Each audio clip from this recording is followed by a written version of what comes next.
আসসালামু আলাইকুম ওয়া রাহমাতুল্লাহি ওয়া বারাকাতুহু। প্রিয় দর্শক, মাতৃভাষা আল্লাহ সুবহানাহু ওয়া তাআলার অসংখ্য অগণিত নিয়ামত রাজির মধ্যে অন্যতম। মানুষ যে ভাষায় কথা বলে সেটাই তার মাতৃভাষা। বাংলা আমার মায়ের ভাষা। আমরাই একমাত্র জাতি যারা মাতৃভাষাকে রাষ্ট্রীয় মর্যাদায় প্রতিষ্ঠিত করবার জন্য ১৯৫২ সালে ২১শে ফেব্রুয়ারি রাজপথে রক্ত দিয়েছি। বিশ্বের সর্বাধিক প্রচলিত ভাষার মধ্যে চতুর্থত কিংবা সপ্তম স্থানে অবস্থানকারী বাংলা ভাষায় বিশ্বের ২৬ কোটি মানুষ কথা বলে।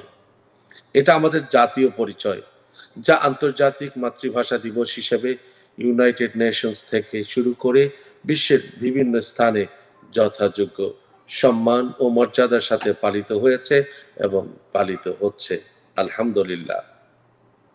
প্রিয় দর্শক, আন্তর্জাতিক মাতৃভাষা দিবসের এই মাসে কিংবা এই দিনে বিশ্বের সকল ভাষার প্রতি, ভাষার শহীদ ও ভাষার সৈনিকদের প্রতি অবিরাম ভালোবাসা ও আন্তরিক শ্রদ্ধা নিবেদনের উদ্দেশ্যে উইজডম ইসলামিক টিভি এর আজকের আয়োজন বাংলা আমার মায়ের ভাষা, অটুট থাকুক মাতৃভাষার শক্তি অনুষ্ঠানে। আন্তরিক প্রীতি ও শুভেচ্ছা সহ এই অনুষ্ঠানে আপনাদের সবাইকে স্বাগত জানাচ্ছি। প্রিয় দর্শক, মহামহিম আল্লাহ সুবহানাহু ওয়া তাআলার অপার অনুগ্রহে যাদের আন্তরিক উপস্থিতিতে এই অনুষ্ঠানটি শিক্ষণীয় ও প্রাণবন্ত হবে বলে আশা করছি, চলুন তাহলে একে একে সেই গুণীজনদের সাথে আমরা সংযুক্ত হই। প্রথমে আমরা সংযুক্ত হব ৭০ দশকের ঢাকা বিশ্ববিদ্যালয়ের মেধাবী ছাত্র, বর্তমানে অবসরপ্রাপ্ত ব্যাংক কর্মকর্তা ও সমাজকর্মী জনাব সরোয়ার আলমের সাথে। আসসালামু আলাইকুম ওয়া রাহমাতুল্লাহ। ওয়ালাইকুম আসসালাম ওয়া রাহমাতুল্লাহি ওয়া বারাকাতুহু। আমাদের এই অনুষ্ঠানে আপনার উপস্থিতি আমাদের আনন্দকে বাড়িয়ে দিয়েছে। আপনাকে স্বাগত। আপনাদের সবাইকে আমিও স্বাগত জানাচ্ছি। তথা সারা পৃথিবীর ২৭ কোটি মানুষের মুখের ভাষা বাংলা ভাষার প্রতি শ্রদ্ধা জানিয়ে ২১শে ফেব্রুয়ারি সকল শহীদান এবং ২১শে ফেব্রুয়ারির উৎস সম্পর্কে আমার ক্ষুদ্র জ্ঞানে যতটুকু আহরণ করেছি সেটাও আমি বলবো। সেই বলার সুযোগ দানের জন্য ইসলামিক টিভিকে আমি আমার আন্তরিক মোবারকবাদ জানাচ্ছি। ইনশাআল্লাহ আমরা আসবো আপনার কাছে। প্রিয় দর্শক, এ পর্যায়ে আমরা যার সাথে সংযুক্ত হব তিনি যুক্তরাষ্ট্রের ইউনাইটেড স্টেটস অফ আমেরিকার বিশিষ্ট লেখক, গবেষক ও গণমাধ্যম ব্যক্তিত্ব, আন্তর্জাতিক ইসলামিক আন্তঃধর্মীয় নেতা, সাদাকা ফাউন্ডেশনের সম্মানিত চেয়ারম্যান মুহতারাম মাওলানা মোহাম্মদ শহীদুল্লাহ হাফিজাহুল্লাহর সাথে। আসসালামু আলাইকুম। ওয়ালাইকুম আসসালাম ওয়া রাহমাতুল্লাহি ওয়া বারাকাতুহু। আপনার নিউ ইয়র্কের অবস্থা তো অত্যন্ত করুণ, আমরা জানি। বরফ ঢাকা, কুয়াশাচ্ছন্ন এবং সেখানে তুষারপাত হচ্ছে। এমন একটি মুহূর্তে আপনি আমাদের সাথে সংযুক্ত হয়েছেন, এটা আমাদেরকে অনেক অনুপ্রেরণা যোগাবে ইনশাআল্লাহ। আপনাকে স্বাগতম। ধন্যবাদ আপনাকে এবং বিশেষ করে উইজডম ইসলামিক টেলিভিশনকে বাংলা আমার মায়ের ভাষা একটি চমৎকার ইন্ট্রো দিয়ে প্রেজেন্টেশন দিয়ে যে অনুষ্ঠানটি শুরু হয়েছে, মনে হচ্ছে যে আজকের দিনটি বাংলা ভাষা মাতৃভাষা চর্চায় একটি সুন্দর দিন হিসাবে আমাদের স্মরণীয় হয়ে থাকবে ইনশাআল্লাহ, ইনশাআল্লাহ। প্রিয় দর্শক, আমরা এই পর্যায়ে সংযুক্ত হব কানাডা সহ বিশ্বের বিভিন্ন কিশোর তরুণদের নিকট দাদু খ্যাত, যিনি নিজের বাস্তব জীবনের অভিজ্ঞতার ফুলঝুরিতে কথামালা সাজিয়ে শ্রোতাদের অনুপ্রেরণা যোগান এবং এই দেশের সম্মানিত চেয়ারম্যান এবং নিবেদিত সমাজ সেবক জনাব শমশের আলী হেলাল, আমাদের দাদু ভাই।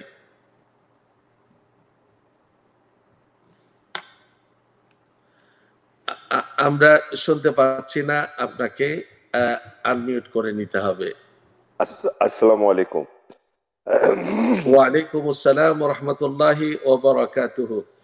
আলহামদুলিল্লাহ, ইনশাল্লাহ আমরা সব পরিচয় শেষে কথা বলবো। তবে শুরুতেই আল্লাহ শুকর আদায় করছি এই জন্য যে পৃথিবীর এত দূরে বসেও আজকে মাতৃভাষা নিয়ে, যদিও আমি এই জ্ঞানে খুব আহ, কম জানি, তবে ভাষাটা যেহেতু মায়ের, সেহেতু ওখান থেকে যতটুকু জানি ততটুকু শেয়ার করতে চেষ্টা করবো। সকলের কাছে দোয়াতে আল্লাহ আমাদেরকে কবুল করুন।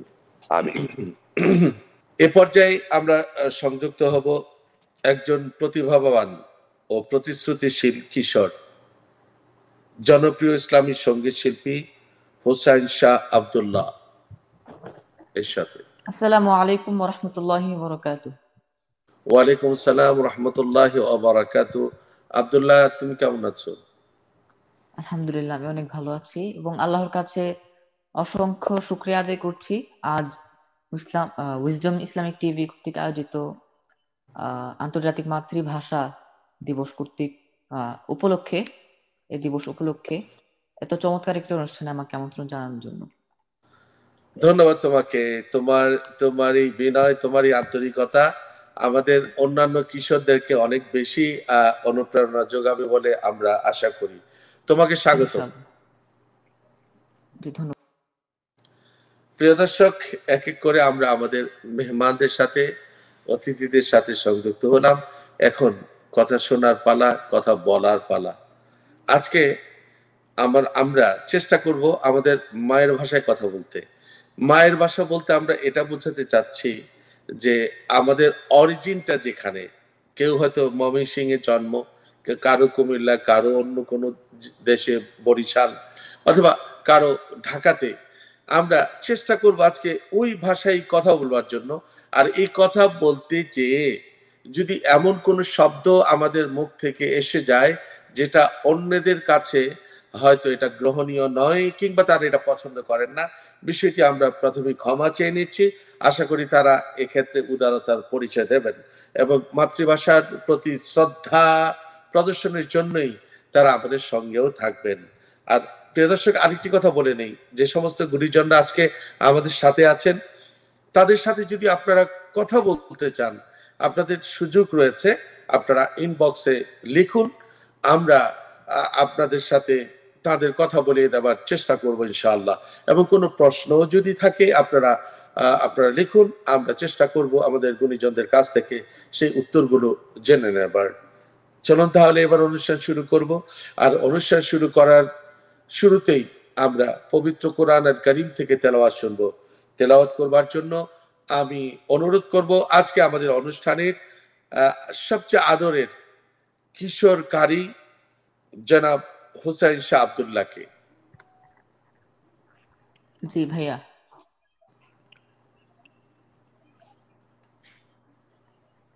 তো আজ এই অনুষ্ঠানে আন্তর্জাতিক মাতৃভাষা দিবস উপলক্ষে এই অনুষ্ঠানে আমি আল কোরআনে যে আয়াতটি আছে ভাষা সম্পর্কে, সেই আয়াতটি খুব সংক্ষিপ্তভাবে তেলাওয়াত করার চেষ্টা করবো ইনশাআল্লাহ।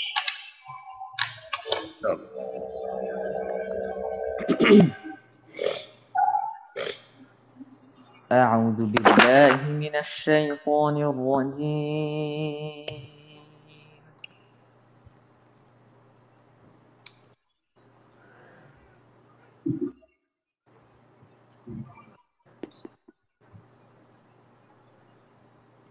بسم الله الرحمن الرحيم. الله ما شاء الله.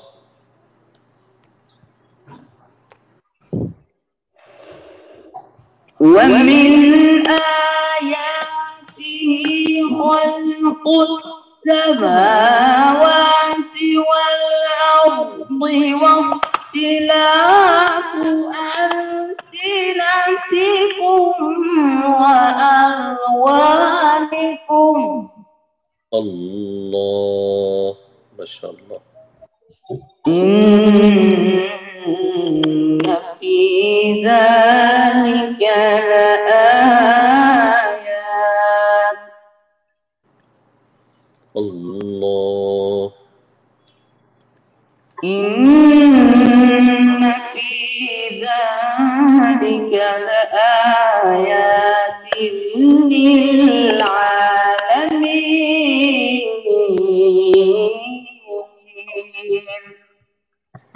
صدق الله العظيم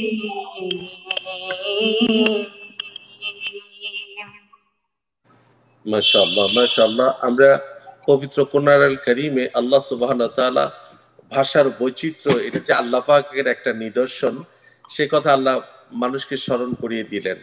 আর এই আয়াতের একটা একটা উদ্দেশ্য আছে, সেটা হচ্ছে এই ভাষা নিয়ে যাতে আমরা কাউকে মানে যেটাকে বলে অবহেলা না করি।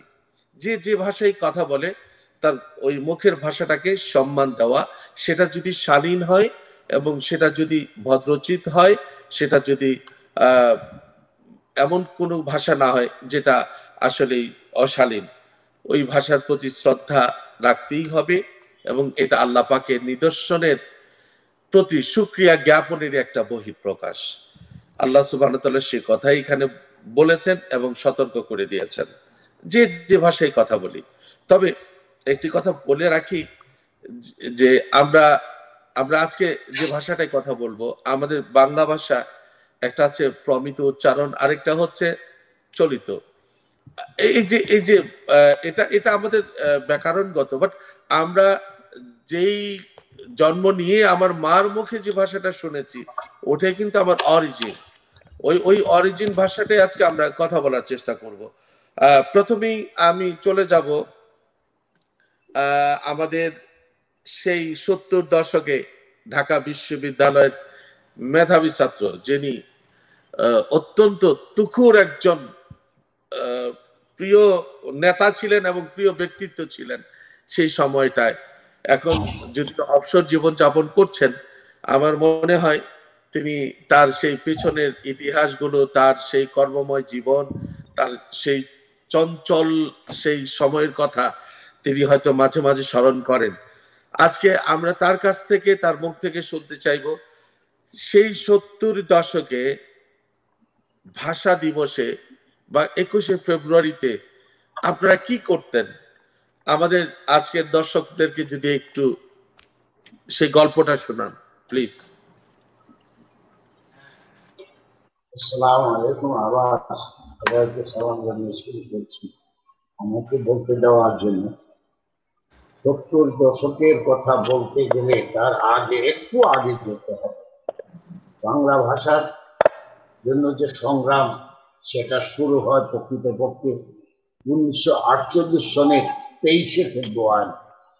পাকিস্তান গণপরিষদ তখন করাচিতে, সেইখানে সেদিন প্রস্তাব আনা হয় বাংলাদেশের পাকিস্তানের শাসনতন্ত্র কিভাবে চলবে, কিভাবে অফিস আদালতের কথা চলবে। সে প্রস্তাব আনেন নওয়াবজাদা নসরুল্লাহ খান। সেই প্রস্তাবে থাকে যে উর্দু এবং ইংরেজি হবে পাকিস্তানের, সমগ্র পাকিস্তানের দাপ্তরিক ভাষা, এবং ওই গণপরিষদ হবে করাচিতেই। এই কথার প্রেক্ষিতে ধীরেন্দ্রনাথ দত্ত, যিনি 71-এ শহীদ হয়েছিলেন, কুমিল্লার ধীরেন্দ্রনাথ দত্ত, সেই ধীরেন্দ্রনাথ দত্ত তখন প্রথম প্রস্তাব তার পক্ষে মানে ভেটু দেন, ভেটু মানে বাধা দেন, প্রস্তাব উত্থাপন করেন যে না, তা হবে না। আমাদের 7.5 কোটি মানুষ পাকিস্তানের, 7.5 কোটি মানুষের 63% লোক হচ্ছে তদানীন্তন পূর্ব পাকিস্তানের। সেই 63% লোকের মাতৃভাষা হচ্ছে বাংলা। কাজেই এই যে পাকিস্তান গণপরিষদের যে মিটিং, সেটা বৎসরে একবার হলেও ঢাকায় হতে হবে, এবং বাংলাও যেন ইংরেজি, উর্দু এবং বাংলার যেন দাপ্তরিক ভাষা হিসাবে স্বীকৃত হয়। তখন জনাব লিয়াকত আলী সাহেব উঠে বললেন, নো, এটা হবে না, উর্দু এবং ইংরেজি হবে পাকিস্তানের দাপ্তরিক ভাষা। তখন বাংলাদেশের থেকে সংসদ সদস্য ছিলেন ম্যাক্সিমাম কংগ্রেস থেকে। কংগ্রেসের রাজকুমার চক্রবর্তী, উনি প্রস্তাব আনেন উর্দু বলে কোনো ভাষাই তো নেই, উর্দু পাকিস্তানের 2-3 জন ভদ্রলোকের ভাষা, সারা পাকিস্তানের ভাষা হলো পাঞ্জাবি, বেলুচি, সিন্ধি। এই হলো ভাষার নিয়ে ঝগড়া জাতি বা দেন দরবারের প্রাথমিক ইতিহাস। তারপর এভাবে চলতে লাগলো, এসে গেলাম আমরা 52 সাল। 52 সালের ইতিহাস আমরা মোটামুটি সবাই বই পুস্তকে পড়েছি। এবং আমি চলে আসি আমার তারুণ্যের কালে।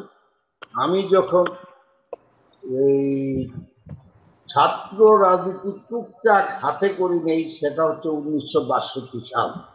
1962 সালে হামিদুর রহমান শিক্ষা কমিশন রিপোর্ট বলে একটা বিচারপতি, হামিদুর রহমান সারা পাকিস্তানের শিক্ষা পদ্ধতি কি হবে তার উপরে আইন আনেন।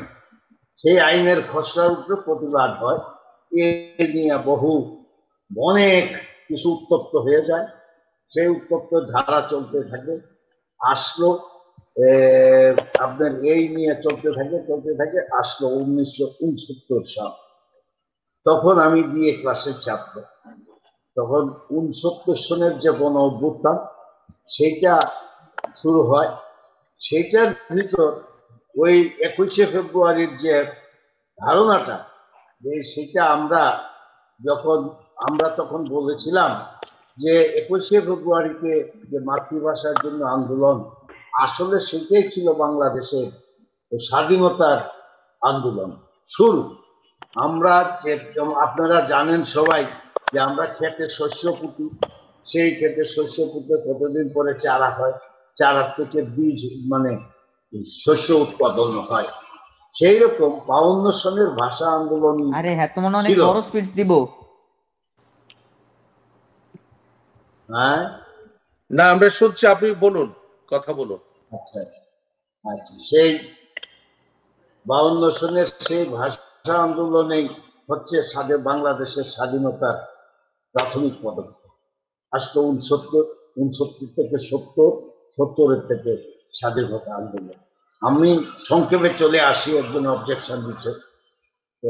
70 সনেই আমরা যে 21শে ফেব্রুয়ারি, আমার এই 72 বছর বয়সে যতগুলো 21শে ফেব্রুয়ারি দেখেছি, আমার মনে হয় 1970 সালে এবং 1971 সালে 21শে ফেব্রুয়ারি হলো এইরকম 21শে ফেব্রুয়ারির মতো মিছিল মিটিং বা স্বতঃস্ফূর্ততা, মানুষের অংশগ্রহণের সীমাটা এইরকম আর হবে না। বাংলাদেশ স্বাধীন হলেও হয়নি। আমি নিজে সেই অনুষ্ঠানে ছিলাম, সারা রাত আমি ঘুমাইনি, সারা রাত বসেছি, এই মিছিল করেছি বাংলার জন্য। এত একটা মানুষের স্বতঃস্ফূর্ততা এখন কেন সেটা ধীরে ধীরে হারিয়ে যাচ্ছে। তবু জিসকে আসি, আর স্বাধীনতার পর বাংলাদেশের রাষ্ট্রীয় ভাষা তো বাংলা হয়েই গেল, কিন্তু অফিস আদালতে সর্বস্তরে বাংলা ভাষার প্রচলন কিন্তু আশানুরূপ হয়নি। তারপর মানে রাজনীতির ধারা পরিবর্তন, পথ পরিবর্তনের পরে এক একজন এক এক মতের মানুষ এক একভাবে পিছিয়ে যাচ্ছে। কিন্তু বর্তমানে 12-13 বছর ধরে যেভাবে এগুচ্ছে, এতে মনে হয় আরো 15 বছর লাগবে সর্বস্তরে পূর্ণদমে বাংলা চালু করে। গতকালকে শুনলাম প্রধান বিচারপতি সাহেব বলছেন আগামী মাস থেকে আমাদের সমস্ত কোর্টের রায়, হাইকোর্টের রায়, সুপ্রিম কোর্টের রায় সব বাংলায় হবে। সেটা বড় আশার কথা। আমরা তাকিয়ে আছি বড়রা কি করেন না করেন সেটা নিয়ে। এই হলো, আমি খুব খুব সংক্ষেপে বললাম। আমরা আশাবাদী মানুষ। আল্লাহ বলছেন আমার কাছে চাও, আশা করো, আমি আশা পূর্ণ করি। আমার আল্লাহর কাছে চাওয়ার একটু যেন আমরা জিনিসটা দেখে যেতে, এই আর কি, সবাইকে শুভেচ্ছা জানাচ্ছি। আসসালামু আলাইকুম।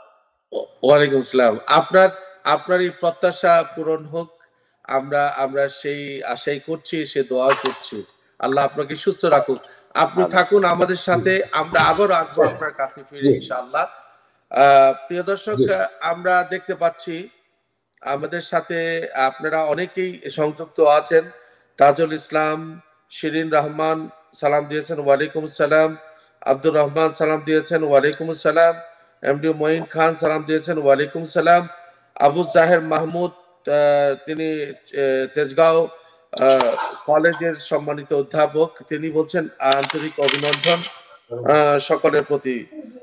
উইজডম টিভির পথ চলা হোক সুদীপ্ত। শিরিন রহমান, তিনি আছেন অনুষ্ঠানটির সময় উপযোগী। আছেন মোহাম্মদ আতাউর রহমান, তিনি একজন টিচার্স ট্রেনিং কলেজের সম্মানিত অধ্যাপক, তিনিও আমাদেরকে দেখছেন। আমার একজন প্রিয় বন্ধু তিনি। এজি মাহমুদ আছেন, ফারা মারিয়াম আছেন, সাইদুজ্জামান সাদ দেখছেন কুড়িগ্রাম থেকে। আতাউর রহমান একটা ওনার লোকাল একটা ভাষা দিয়েছেন অনুবাদের জন্য, আমি জানি না কেউ পারবেন কিনা। হামারগে মল্লের দামরাটা গড়হাড় পটাল দিয়া দিলে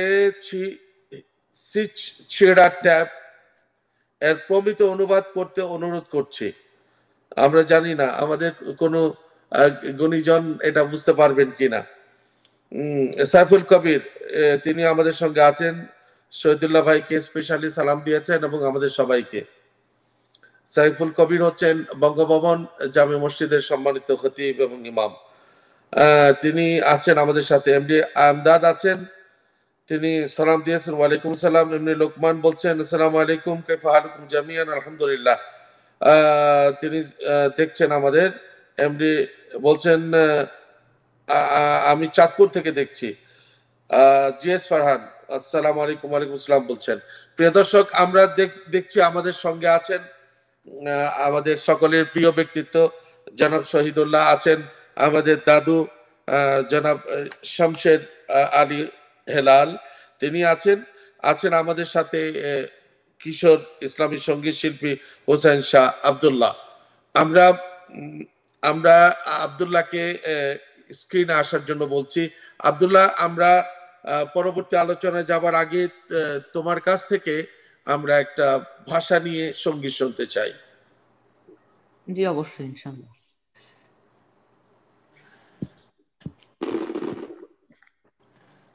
উম,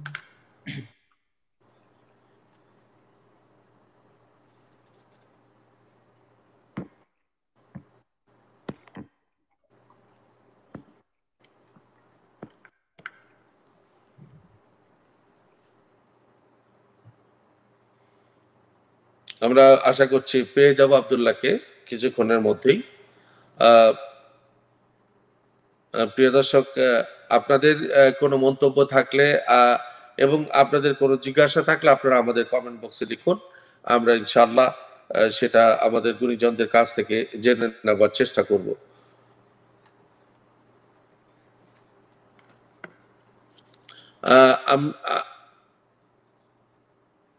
আমার মনে হয় আবদুল্লাহর সংযোগ হতে একটু সময় নিবে। আমরা এই ফাঁকে চলে যাই আমাদের জনাব মোহাম্মদ শহীদুল্লাহ আপনার কাছে।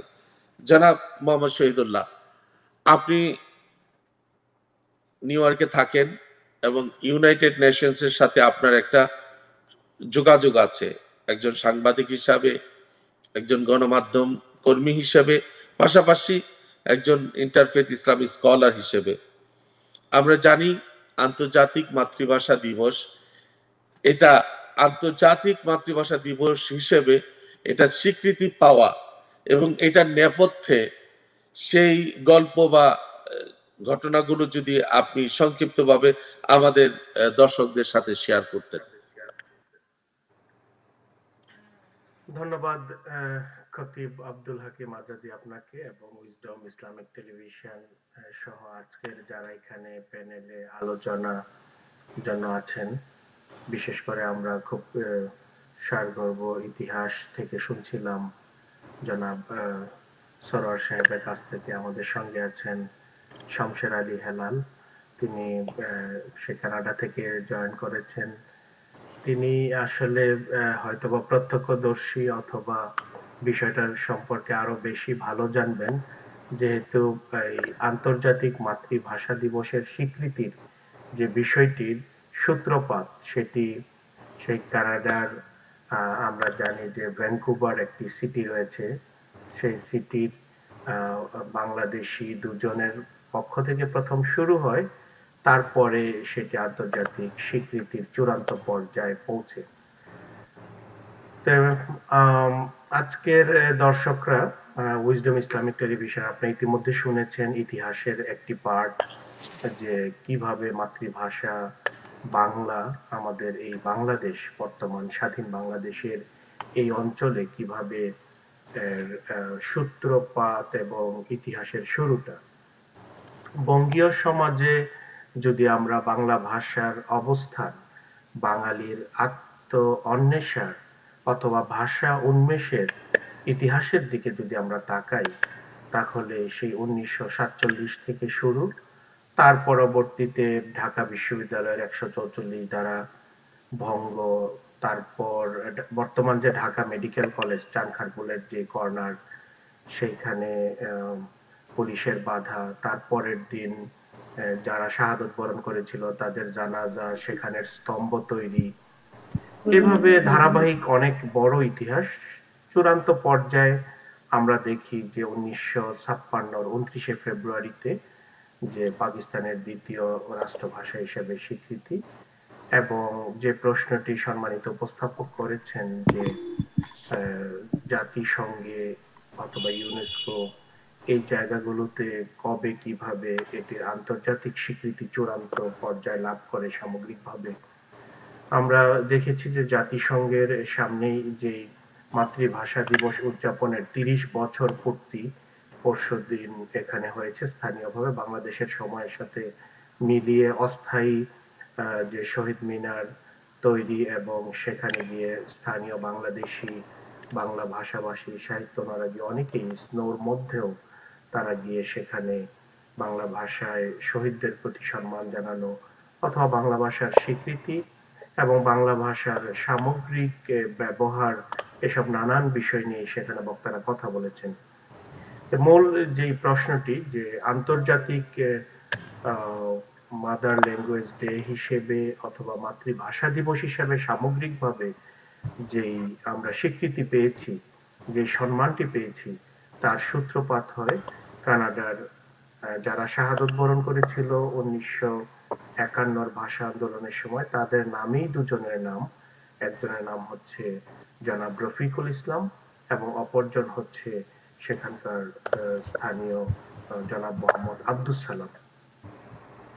ওনারা প্রথমে তৎকালীন 1998 এর যে জাতিসংঘের মহাসচিব, তার কাছে প্রথমেই তারা ইমেইলে একটি লেটার অথবা একটি প্রস্তাবনা পাঠান, এবং সেই সময় জাতিসংঘে কর্মরত ছিলেন হাসান ফেরদৌস নামে একজন কর্মকর্তা। তার নজরে চিঠিটি আসে দপ্তরে, এবং তার ধারাবাহিকতায় এটির যে প্রসেস রয়েছে, যে কোনো দিবস অথবা কোনো আন্তর্জাতিক কোনো হেরিটেজ কোনো কিছুকে যদি অন্তর্ভুক্ত করতে হয় অথবা স্বীকৃতি আদায় করতে হয়, তার যে প্রসিডিউর, সেই প্রসিডিউরটি মেনটেন করার জন্য সেখান থেকে প্রস্তাবনা অথবা তাদেরকে একটা ধারণা দেওয়া হয়, এবং সেই অনুযায়ী কানাডার ভ্যানকুভারের সে আব্দুস সালাম এবং রফিকুল ইসলাম ওনারা একটি স্থানীয় অর্গানাইজেশন ফর্ম করেন, মাদার ল্যাঙ্গুয়েজ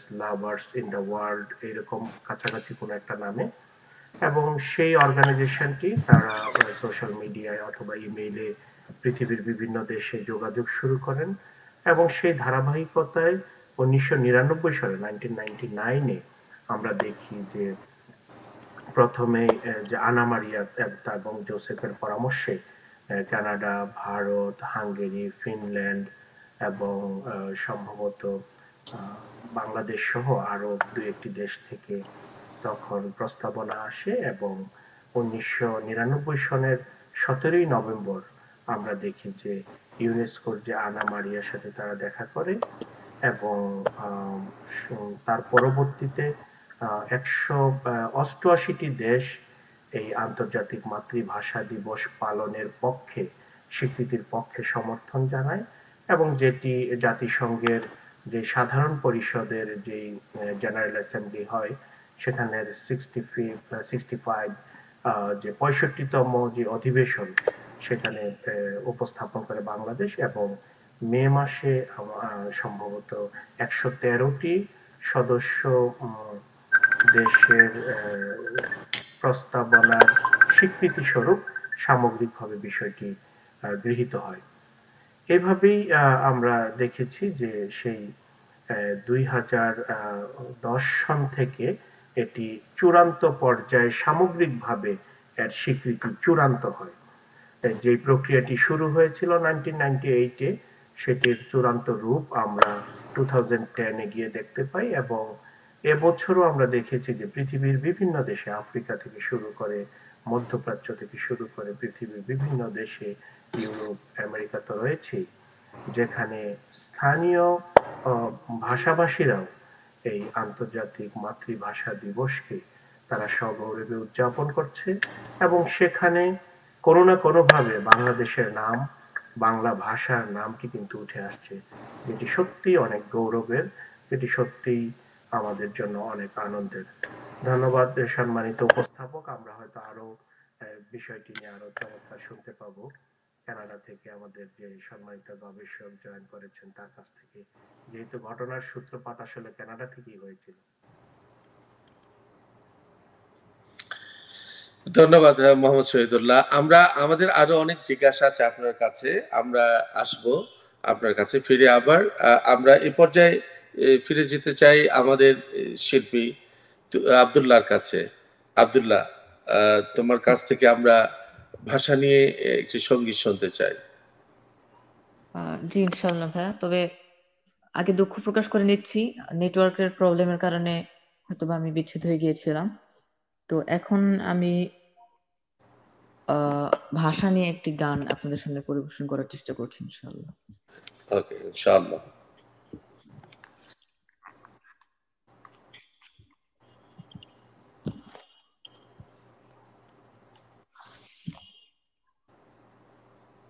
আমি বাংলায় গান গাই, আমি বাংলার গান গাই, আমি আমার আমিকে চিরদিন এই বাংলায় খুঁজে পাই। আমি বাংলায় গান গাই, আমি বাংলার গান গাই, আমি আমার আমিকে চিরদিন এই বাংলায় খুঁজে পাই। আমি বাংলায় দেখি স্বপ্ন, আমি বাংলায় বাঁধি সুর, আমি এই বাংলার মায়া ভরা পথে হেঁটেছি এতটা দূর। বাংলায় আমার জীবন আনন্দ, বাংলা প্রাণের সুখ। আমি একবার দেখি, বারবার দেখি, দেখি বাংলার মুখ। বাংলায় আমার জীবন আনন্দ, বাংলা প্রাণের সুখ। আমি একবার দেখি, বারবার দেখি, দেখি বাংলার মুখ।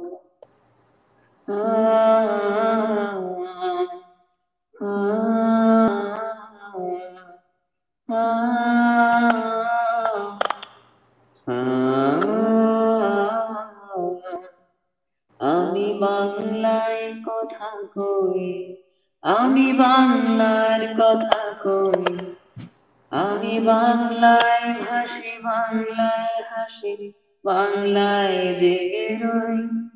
আমি বাংলায় কথা কই, আমি বাংলার কথা কই, আমি বাংলায় ভাসি, বাংলায় হাসি, বাংলায় জেগে রই।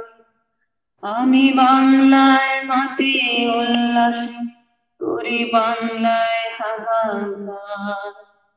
আমি সব দেখে শুনে খেপে গিয়ে করি বাংলায় চিৎকার।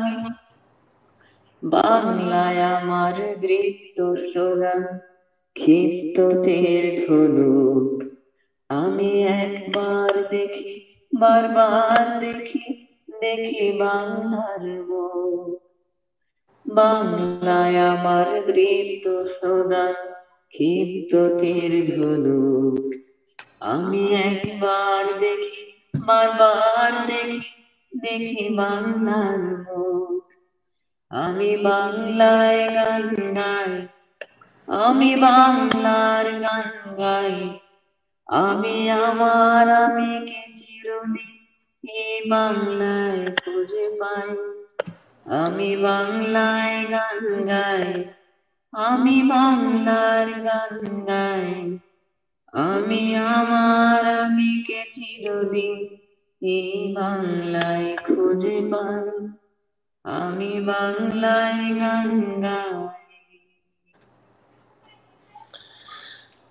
সুন্দর হয়েছে। না, এত এত সুন্দর কচি কণ্ঠে আসলেই বাংলা আমাদের আমাদের জীবনের একটা অবিচ্ছেদ্য অংশ। আমরা চলে যাব এই পর্যায়ে। আব্দুল্লাহ, আমরা কিন্তু আরো শুনবো তোমার কাছ থেকে। সো এই পর্যায়ে আমরা চলে যাচ্ছি আমাদের দাদুর কাছে। জি দাদু, আমাদের জনাব শহীদুল্লাহ ভাই কানাডা দিয়ে তার উপস্থাপনা শুরু করেছেন। কানাডা থেকেই প্রথম এই আন্তর্জাতিক মাতৃভাষার জন্য প্রস্তাবনা থেকে বা চিন্তা পরিকল্পনা শুরু হয়। সেই কানাডায় আপনার অবস্থান। কত বছর ধরে আছেন আপনি ওখানে? আলহামদুলিল্লাহ আমি কানাডাতে 37 বছর ধরে আছি। 37 বছর ধরে প্রবাস জীবন জি, আপনার কাছে। না প্রবাস জীবন 42 বছর, কিন্তু কানাডাতে 37 বছর। আচ্ছা, তাহলে এই 37 বছরের বা প্রবাস জীবনের এই 42 বছরে এই দীর্ঘ পথ পরিক্রমায় বাংলা ভাষাকে কখনো মিস করেন কি? বাংলায় কথা বলা, এই যে। আলহামদুলিল্লাহ, সবাইকে আবার আসসালামু আলাইকুম ওয়া রাহমাতুল্লাহি ওয়া বারাকাতুহু। সেই সঙ্গে শহীদুল্লাহ ভাইকে আজকে না পেলে হয়তোবা আমার জ্ঞানের যে একটা বন্ধ দরজা ছিল এটা খুলতো না। যেমন আমি কানাডাতে থেকে এই কানাডার যারা এটা সূচনা করেছিল সেই কথাটা আমি নিজেই জানি না, বা এই প্রথম জানলাম। কিন্তু কিন্তু যেহেতু আমরা 70 এবং 71-এর 21শে ফেব্রুয়ারি, একটু আগে ভাইয়া আমাদের যে স্যার চলে গেলেন, উনি উনি বলেছিলেন আমার হৃদয়ের ভিতরে ধারণ করা যে 21শে ফেব্রুয়ারির যে গানটা, সেটা 70-71-এর গানটা এখনো ধারণ করা আছে। রাত্রে 12টা 1 মিনিটে শুরু হওয়া সেই আজিমপুর থেকে শহীদ মিনারে এই ঘটনা বলতে গেলে অনেক ঘটনা চলে আসবে। যেহেতু অনেক ঘটনা চলে আসবে আর সব ঘটনায় সবার জানাও নাই, সেহেতু এই ঘটনাকে কেন্দ্র করে যাদের মাধ্যমে এই ঘটনাগুলি ঘটছে তাদের জন্য দোয়া করাটা হলো সবচেয়ে উত্তম জিনিস, তাদের জন্য ভালো কামনা করাটা হলো উত্তম জিনিস। কারণ আজকে যে ভাষায় আমি কথা বলছি, এই ভাষাকে এই জায়গায় আনতে যে শুধু এই ভাষাটার জন্যই কিন্তু যুদ্ধ ছিল না, যুদ্ধটা ছিল ভাষার সঙ্গে মিলায় আমাদের সামাজিক অবস্থার ভিতরে অনেক কিছু নিয়ে, কিন্তু পাওনা দেনার ভিতরে কিন্তু মিলায় কিন্তু জিনিসটা সৃষ্টি হয়েছিল। এখানে মূল ছিল ভাষা। এই ভাষা করতে যে আমরা আমাদের দাবি, আমাদের যা কিছু পাওনা, সবকিছুর জন্য যখন বঙ্গবন্ধু আবেদন করলেন, 7 তারিখের সেই ভাষণ আজও হৃদয়ের ভিতরে কম্পন ধরায়, হৃদয়ের ভিতরে আশান্বিত করে যে সেদিনকার সেই কথাগুলি যারা আমরা শুনেছিলাম, কেউ আমি যদি বোবাও হই, অন্ধও হই, কানেও না শুনি, কথা বলতে পারি আর না পারি, ইশারা দিয়েও যদি কাজ করতাম, তাহলে বঙ্গবন্ধু সেদিনকার যা চেয়েছিল, এই ভাষার জন্য কষ্ট করতে যেয়ে যারা যা কিছু করেছেন, সবাইকে আজকে আমরা এমন জায়গায় আনতে পারতাম যে জায়গাটা এসে তাদের আত্মাগুলি খুশি হতো। আমি দোয়ার কথা বললাম এই আন্তর্জাতিক মাতৃভাষা আনতে, যে কবি আসাদ চৌধুরী বর্তমানে টরন্টোতে আছেন, উনার সঙ্গে আমের মতো একটা ছোট্ট মানুষ, ওনার সঙ্গে অনেকবার দেখা হয়েছেন আলহামদুলিল্লাহ।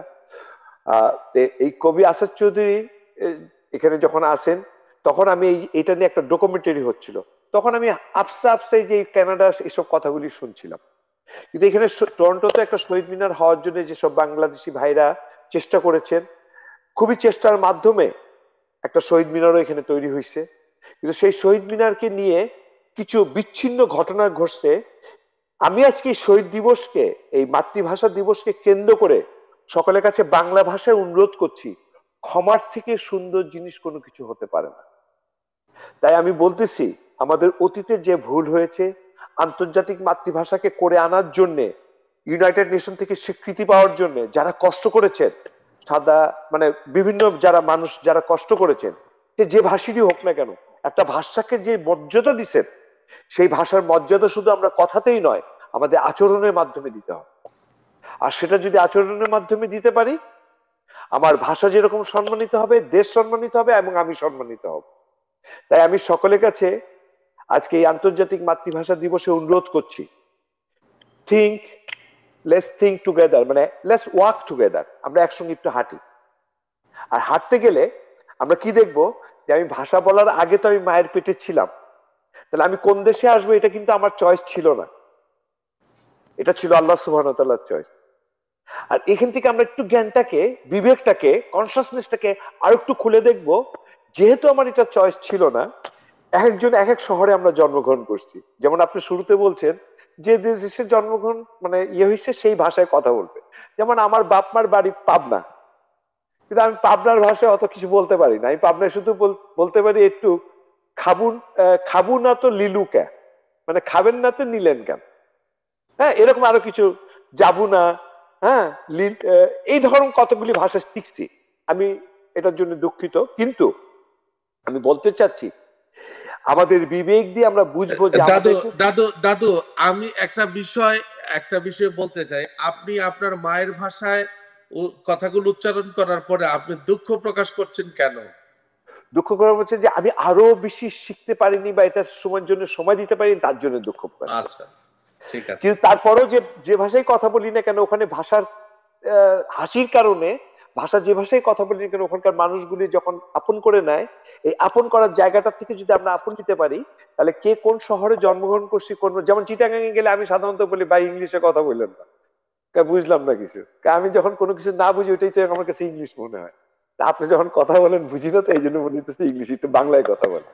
এখন কথা হলে বাংলা বলতে যেটা আমরা বুঝি, সেই জায়গা থেকে আমি আমার বিবেককে দিয়ে যেটা বুঝার কথা, সেটা আমি বলতেছি আমার জিহ্বাটাকে বুঝার জন্য। যেহেতু আমি বললাম যে আমি আল্লাহর রহমতে অনেক দেশ ঘুরছি, ট্যাক্সি চালাই 30 বছর, এখানে যখন একটা সুইডিশ উসে যখন তার ভাষায় হুড়মুড় বলি, তুমি কেমন আছো বলি, ও যে কি খুশি হয়, তার মানে ভাষাটার ভিতরে যে খুশিটা আছে, এবং একটা মানুষকে ভাষা বললে যে খুশিটা পায়, সেই খুশির সঙ্গে সে আবার যে ভালোবাসাটা দেয়, সেটা কিন্তু ভাষা না, সেটা কিন্তু আচরণের ভাষা। আর সেই আচরণের ভাষাটাই ছিল রাজনীতি, পলিটিক্স না, রাজনীতি। পলিটিক্স হলো এটা ইংলিশ, আমার ইয়েতে ভিন্ন শব্দ হয় এটা, কিন্তু রাজনীতি ছিল রাজনীতি, যে নীতিতে আমাকে কেউ কষ্ট দিলে আমি অন্যকে কষ্ট বিনিময়ে দিব না, সেটা হলো রাজনীতি। আর সেটা যখন আমি করতে পারবো, সেটাই আমার ভাষার মাধ্যমে যখন বলবো, আমার ভাষাকে কেউ সম্মান দিক আর না দিক, যিনি আমার এই ভাষা দিচ্ছেন সে আল্লাহ সুবহানাহু ওয়া তাআলার কাছে আমি সম্মানিত হব। এবং যিনি আমার এই জিহ্বা দিয়ে এতগুলি ভাষায় কথা বলার যোগ্যতা দিয়েছেন, উনি অবশ্যই জানেন, উনি আলিমুল গায়েব, উনি সবকিছু জানেন দেখে যে পৃথিবীতে কত ভাষা হতে পারে, পৃথিবীতে মানুষ কত রকমের হতে পারে। তাহলে এই জিহ্বার ভিতরে যদি ওইগুলো প্রোগ্রামিং না থাকতো, তাহলে এই প্রোগ্রামিং না থাকলে আমি অনেক ভাষায় কথা বলতে পারতাম না। তাহলে আমি অনেক ভাষার সঙ্গে আমার ভাষাকে মিলাই বলতে চাচ্ছি, এই জিহ্বা দিয়ে আমরা ভাষা বলে ভাষাকে নিয়ে এমন কোনো গর্বের সৃষ্টি করব না, যে গর্বের কারণে আমাদের ভিতরে মনোমালিন্য সৃষ্টি হয়। বরঞ্চ এই ভাষায় কথা বলে মানুষের হৃদয়কে কতটুকু জয় করা যায়, সেটা যদি আমরা চেষ্টা করি, তাহলে এই বাংলা ভাষাকে সম্মানের জায়গায় আনার জন্য এবং বিশ্বে স্থান করে দেওয়ার জন্য যারা কষ্ট করছেন, তারা যদি দুনিয়াতে থেকে থাকেন তারা খুশি হবেন, তারা যদি দুনিয়া থেকে চলেও যান তারাও খুশি হবেন। এই জন্যে যে আমরা শুধু ভাষাকেই সম্মান দিতে যেয়ে ভাষার সঙ্গে মানুষকে ভালোবাসছি, এই জন্য যে এই ভাষা দিয়ে আমি সেই মানুষকে ঘৃণার কথা বলতে পারতাম, সেখানে আমি ঘৃণার কথা না বলে ভালোবাসার কথা বলে আমি বাংলায় গান গাই, আমি বাংলায় একটি ভালোবাসি, যে গানটা গাইলো আমার আব্দুল্লাহ, সেই গানের সঠিক বহিঃপ্রকাশ হবে বলে আমি মনে করি। দাদু আপনার কাছে আসবো আমরা। আমরা দেখতে পাচ্ছি আমাদের সাথে আছেন হাবিবুর রহমান রতন আলী, ও সালাম দিয়েছেন, ওয়ালাইকুম আসসালাম। মৌলানা আখতারুজ্জামান, তিনি বলছেন মাশাআল্লাহ, অনেকদিন পর শহীদুল্লাহ ভাইকে দেখে ভালো লাগছে, আশা করি পূর্ণ সুস্থ হয়েছেন। শহীদুল্লাহ ভাই, আপনি আপনি কিছু বলবেন জনাব আখতারুজ্জামানকে? জি, আলহামদুলিল্লাহ আমি সুস্থ, যদিও আন্ডার ট্রিটমেন্ট চলছে। এর আগেও যে সাইফুল কবির যে সালাম জানিয়েছেন, ওনাকেও ওয়ালাইকুম সালাম। আমার ঘনিষ্ঠজন, ওনারা সবাই যে আমার জন্য দোয়া করছেন, দেখছেন, সেজন্য আমি কৃতজ্ঞ।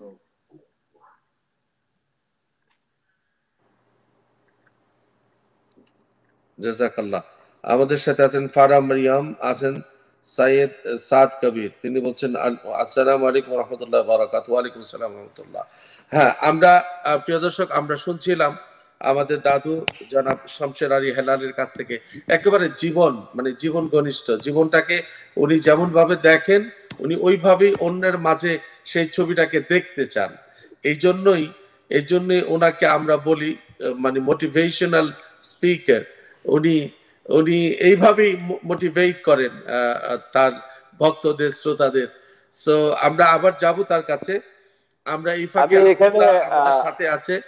জি, আমি এখানে আব্দুল্লাহকে আসলে আমার আজকে প্রেরণা, সবাই আপনাদের প্রেরণা দিচ্ছেন আমাকে আরো একটু বেশি।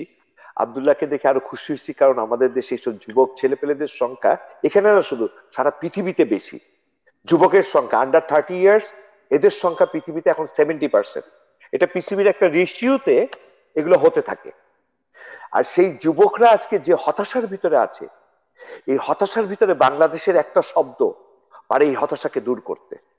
সারা পৃথিবীর মানুষ, কারণ মানুষ আমরা সকলেই, তারপরে না ভাষা, যেখানে আল্লাহ আমাদেরকে দিছে সেই ভাষায়। আমার ভাষা থেকে সুন্দর কিছু দিয়ে যদি অন্যকে আলোকিত করা যায়, যেমন একটা মোমবাতি দিয়ে কোটি কোটি মোমবাতিকে আলোকিত করা যায়, কিন্তু একটা সূর্য দিয়ে আর একটা সূর্যকে, ছোট্ট সূর্যকে আলোকিত করা যায়, সৃষ্টি করা যায় না। তাই আমি বাংলাদেশের একটা শব্দ, যেটা আপনি একটু আগে শুরুতেই বলছেন যে আমি এই দেশের চেয়ারম্যান, এই দেশ শব্দটা কিন্তু আমার সৃষ্টি না। এই দেশটা, বাংলাদেশকে আমি ভালোবাসি দেখে বিদেশের থেকেও আমি বাংলাদেশে 10টা বছর সময় দিছি, চেষ্টা করছি আমার শিক্ষাগুলিকে মানুষের কাছে।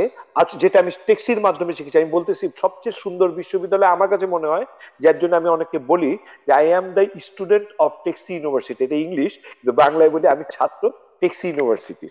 যে কারণ কি, এই ইউনিভার্সিটিতে এখনো পড়ালেখা চলতেছে। যতদিন আমি ট্যাক্সি চালাবো, ওখানে জ্ঞানের জায়গা, সেটা আমাকে পড়ার ছাত্রই আমি। তো সেটা আমি শিক্ষকদের সঙ্গে কথা বলতে যে আমি একটা অনুরোধ করছি জিনিসটাকে একটু ভাবার জন্য। এই দেশ যে শব্দটা আছে, এটাকে যদি আমি ভেঙে ভেঙে বলি, তাহলে বলা যায় একটি ইচ্ছাই দেবে শান্তি, একটি ইচ্ছাই দেবে শাস্তি। এই দেশ, আর সেই ইচ্ছাটা অনেক, যারা কষ্ট করে এই দেশটাকে, আমরা ম্যাপটাকে তৈরি করেছিলাম, সেখানে সেই মানুষগুলি আছে, তাদেরই বংশের মানুষগুলি আছে আজকে। কিন্তু সেই একটি ইচ্ছার অভাবের কারণে আজ আমরা ঘর সংসার যেভাবে ভাঙতে দেখছি, যুবকদেরকে যেভাবে আত্মহত্যা করতে দেখছি, যুবকদেরকে যেভাবে ড্রাগের সঙ্গে জড়ায় যেতে দেখছি, তারা কিন্তু আমাদেরই সংসারের অংশ, মনে রাখতে হবে। সেহেতু কি করলে আমরা এই যুবকদেরকে ভালোবাসা দিয়ে এই পথে আবার ফেরত আনতে পারি, সেটার একমাত্র পথ, প্রথম পথ হলো একটি ইচ্ছাই দেবে শান্তি। আর সেই শান্তিটা হলো যোগাযোগ বৃদ্ধি করতে হবে। ফেসবুকে না, টুইটারে না, এখানে শুধু লিখবো তা না, এই জায়গাটায় লেখার যে সময়টা, যার জন্য লিখতেছি তাকে ফোন করে যদি শুধু একটা সালামও দেন, you will see the differences. 1 নম্বর, এই দেশ একটি ইচ্ছায় দেবে শান্তি। তাই আমি এই মাতৃভাষা দিবসে এই দেশকে কেন্দ্র করে, এই দেশে কে কোন দলের আছেন আমি জানি না, তবে যে যে দলেরই হন না কেন, মৃত্যু একদিন আসবে। আর মৃত্যুর পরে আমার যে লম্বাটা হবে, সেটা আমার হাতে 3.5 হাতের বেশি, যে মানুষই হোক না কেন, বেশি হবে না।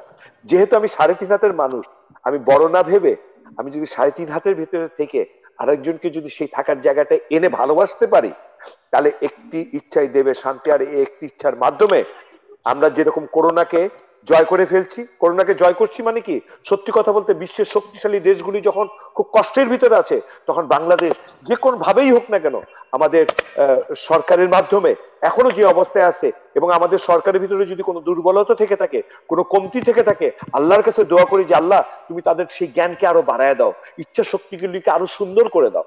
সেই সঙ্গে আমি একটা কথা, মাতৃভাষা দিবস, কিন্তু আমি একটা ইংলিশে একটা কথা বলতে চাই। AIDS, এই দেশ। এখানে দেখেন ইংলিশে আমি বলছিলাম যে বিশ্বের জন্য এই দেশ শব্দের ভিতরে একটা সমাধান আছে। AIDS, এতে হলো অ্যান, আইতে হলো ইন্টেনশন, ডি তে হলো ডেভেলপ, এস তে হলো সোসাইটি, এস তে হলো সোসাইটি, এইচ এ হলো happiness. An, intention, develop, society, happiness. Anti intention destroy, societies happiness.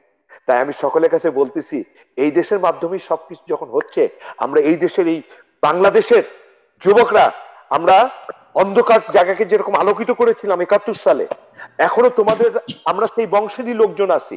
আমরা আজ ঘরে না বসে বাইরে এসে ভালোবাসার হাতকে বাড়ায় একে অপরকে যদি জড়ায় ধরতে পারি, তাহলে এই মাতৃভাষা আমরা চলে যাওয়ার পরে পৃথিবীর কাছে সম্মানিত মাতৃভাষা হবে। এই জন্যে কারণ এখান থেকে একটি ইচ্ছা দেবে শান্তির সৃষ্টি হয়েছে, যেটা আমাদেরকে আমাদের রাসূল সাল্লাল্লাহু আলাইহি ওয়াসাল্লাম বলছেন, ইন্নামাল আমালু বিন্নিয়াত।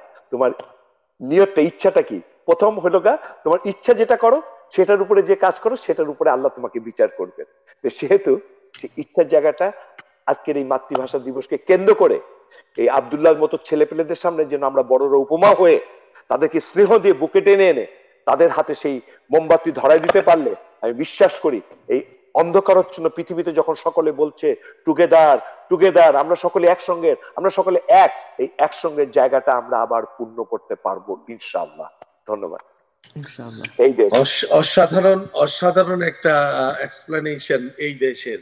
আমার মনে হয় আমাদের শহীদুল্লাহ ভাই নিশ্চয়ই এই এক্সপ্লেনেশনটাকে অ্যাপ্রিসিয়েট করবেন, এবং আমাদের যারা দর্শকরা আছেন তারাও এটা অ্যাপ্রিসিয়েট করবেন। সো আমরা আব্দুল্লাহর কাছে একটু যাই, তারপর আমরা শহীদুল্লাহ ভাইয়ের কাছে যাব। আমরা অনুষ্ঠানের প্রায় শেষের দিকেই চলে আসছি ইনশাল্লাহ। আব্দুল্লাহ, এবার তোমার মতো করে তোমার ইচ্ছা, যেটা আমাদের দাদু বললেন, তোমার ইচ্ছে নিয়ে তুমি আমাদেরকে শোনাও, কি শোনাতে চাও তুমি? শোনানোর আগে আমি আব্দুল্লাহর কাছে আমি যে কথাগুলি বলেছি ওর উপরেও যদি আব্দুল্লাহর কোনো দোয়া আমার জন্য দেয়, বা আমাদের জন্য বা জাতির জন্য কোনো কথা বলার থাকে বা দেওয়ার থাকে, তো সেটা আমার মনে হয় বলতে পারি। কি আজাদি ভাই? জি অবশ্যই। আমি আমি গানটার নাম বলে তারপর বলতে নিয়েছিলাম। স্যার আপনার কথা আসলে আমার অনেক ভালো লেগেছে এবং আমি অনেক ইমপ্রেসড হয়েছি, এবং অবশ্যই আপনি আমাদের মতো যারা তরুণ আছে বা যারা টিনেজার আছে, যারা যুবকরা আছে, তাদের জন্য আপনারাই হচ্ছেন আমাদের ইন্সপিরেশন। আব্দুল্লাহ আব্দুল্লাহ জি আব্দুল্লাহ, আমরা তোমার কাছে আসবো। আমাদের শহীদুল্লাহ ভাই অসম্ভব একজন ব্যস্ত মানুষ। ওনার ওনার ওনার সম্ভবত কোনো জরুরি আছে। আমরা ওনার কাছ থেকে একটু কথা শুনবো। কথা শোনার আগে আমরা একটা ছোট্ট যে ভাষা শহীদদের নিয়ে আমাদের একটা ছোট্ট ডকুমেন্টারি আছে, এটা একটু দেখি, তারপর আমরা শহীদুল্লাহ ভাইয়ের কাছ থেকে একটু কথা শুনে আবার তোমার কাছে আসবো, তারপরে দাদুকে দিয়ে আমরা শেষ করবো ইনশাআল্লাহ। জি শহীদ, আমি প্যানেলকে বলবো আমাদের এই ভাষা শহীদদের নিয়ে কিছু তথ্য আমাদের সামনে উপস্থাপন করবার জন্য।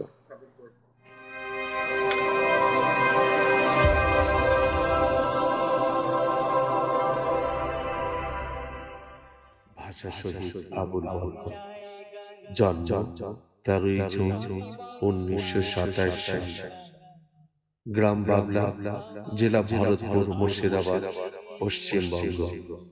পিতা শামসুদ্দিন, মাতা হাসিনা বেগম। 1952 সালে ঢাকা বিশ্ববিদ্যালয়ে রাষ্ট্রবিজ্ঞান বিভাগে স্নাতকোত্তর শ্রেণীর ছাত্র ছিলেন। 21শে ফেব্রুয়ারি ঢাকা মেডিকেল কলেজের সম্মুখের রাস্তায় 144 দ্বারা ভেঙে বিক্ষোভ প্রদর্শনরত ছাত্র জনতার উপর পুলিশ গুলি চালালে হোস্টেলের 12 নম্বর শেডের বারান্দায় গুলিবিদ্ধ হন।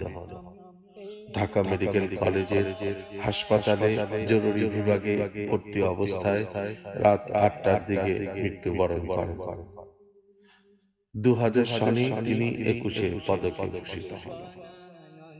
ভাষা শহীদ আব্দুস সালাম, জন্ম 27 নভেম্বর 1925 সাল, গ্রাম লক্ষ্মণপুর, সালামনগর, উপজেলা দাগনভূঞা, জেলা ফেনী। পিতা মোহাম্মদ ফাজেল মিয়া, মাতা দৌলতুন্নেসা। পাকিস্তান সরকারের ডিরেক্টর অফ ইন্ডাস্ট্রিজ বিভাগে কর্মরত ছিলেন। 21 ফেব্রুয়ারি ঢাকা মেডিকেল কলেজের সম্মুখের রাস্তায় 144 ধারা ভেঙ্গে বিক্ষোভে অংশ নিয়ে গুলিবিদ্ধ হন। আহত অবস্থায় তাকে ঢাকা মেডিকেল কলেজ হাসপাতালে ভর্তি করা হয় এবং 1.5 মাস চিকিৎসাধীন থাকার পর 1952 সালের 7 এপ্রিল তিনি মৃত্যুবরণ করেন। 2000 সালে তিনি 21 পদকে ভূষিত হন। ভাষা শহীদ আব্দুল জব্বার, জন্ম 10 অক্টোবর 1919 সাল, গ্রাম পাঁচুয়া, উপজেলা গফরগাঁও, জেলা ময়মনসিংহ। পিতা হাসান আলী, মাতা সাফাতুন্নেসা। ক্যান্সারে আক্রান্ত শাশুড়িকে চিকিৎসা করাতে ঢাকা এসেছিলেন।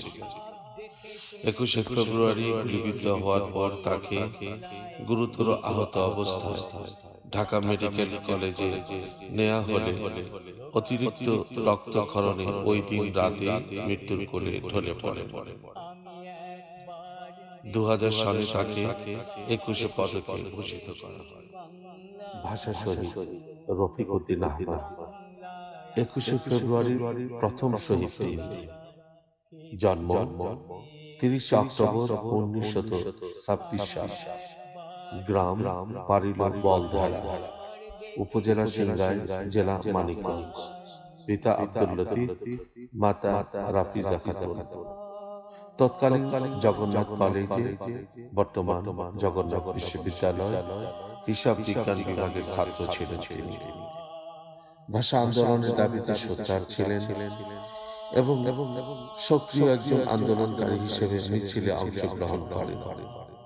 21 ফেব্রুয়ারি সকালে 144 ধারা ভেঙে বিক্ষোভ ঢাকা মেডিকেল কলেজ হোস্টেল প্রাঙ্গণে আসলে পুলিশ গুলি চালায়। এতে রফিক উদ্দিন মাথায় গুলিবিদ্ধ হন এবং ঘটনাস্থলেই তাঁর মৃত্যু হয়। 2000 সালে তিনি 21 পদকে ভূষিত হন। ভাষা শহীদ শফিউর রহমান, জন্ম 24 জানুয়ারি 1918 সাল, গ্রাম কন্যাগড়, শ্রীরামপুর, জেলা হুগলি, পশ্চিমবঙ্গ। পিতা মাহবুবুর রহমান, মাতা কানেতাতুন্নেসা। দেশ বিভাগের পর পিতার সঙ্গে ঢাকায় এসে ঢাকা হাইকোর্টে হিসাব রক্ষণ শাখায় কেরানি পদে যোগ দেন।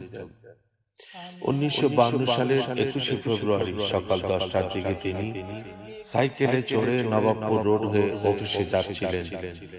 হঠাৎ একটি রাইফেলের গুলি তার পৃষ্ঠভেদ করে বের হয়ে কলিজা ছিঁড়ে গিয়েছিল। ঢাকা মেডিকেল কলেজ হাসপাতালে তাকে ডাক্তার এলিনসন অপারেশন করেন। ওই দিন সন্ধ্যা 6:30টার সময় তিনি মারা যান। 2000 সালে তিনি 21 পদকে ভূষিত হন।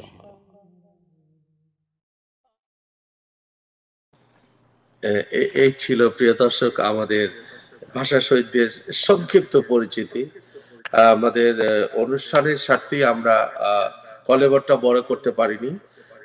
আশা করি তাদের সম্পর্কে আমাদের অনেক কিছু অজানা ছিল, আজকে আমরা জানতে পেরেছি। আমরা চলে যাচ্ছি মোহাম্মদ শহীদুল্লাহ আপনার কাছে।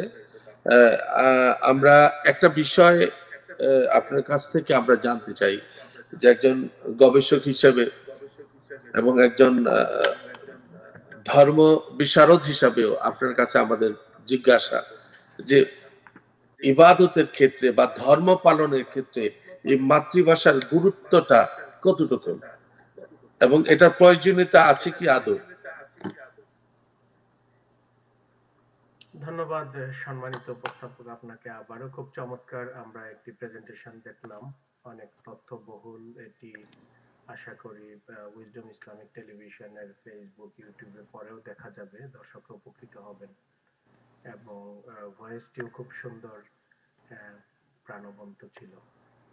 যেটি বললেন যে ধর্ম চর্চা অথবা ইসলাম চর্চার ক্ষেত্রে যে মাতৃভাষার ব্যবহার, আমরা যদি শুধুমাত্র নিউ ইয়র্কের কথা বলি অথবা মার্কিন যুক্তরাষ্ট্রের কথা বলি, যদি আমরা উইজডম ইসলামিক টেলিভিশনের কথাও বলি, যে এই গণমাধ্যমটি বাংলা ভাষায় মার্কিন যুক্তরাষ্ট্র থেকে যেভাবে ইসলামের প্রচার প্রসার এবং ইসলাম সম্পর্কে সঠিক ধারণা মুসলমান এবং অমুসলমানদের কাছে তুলে ধরার জন্য যে বাংলায় কাজ করছেন, এটি তো একটি অনন্য দৃষ্টান্ত যে মাতৃভাষায় ধর্মচর্চার ব্যবহার। এখন মৌলিক একটি বিষয় রয়েছে যে মাতৃভাষায় ধর্ম প্র্যাকটিস করা যাবে কিনা, ধর্ম চর্চা করা যাবে কিনা। সেক্ষেত্রে দুটি ভাগ রয়েছে।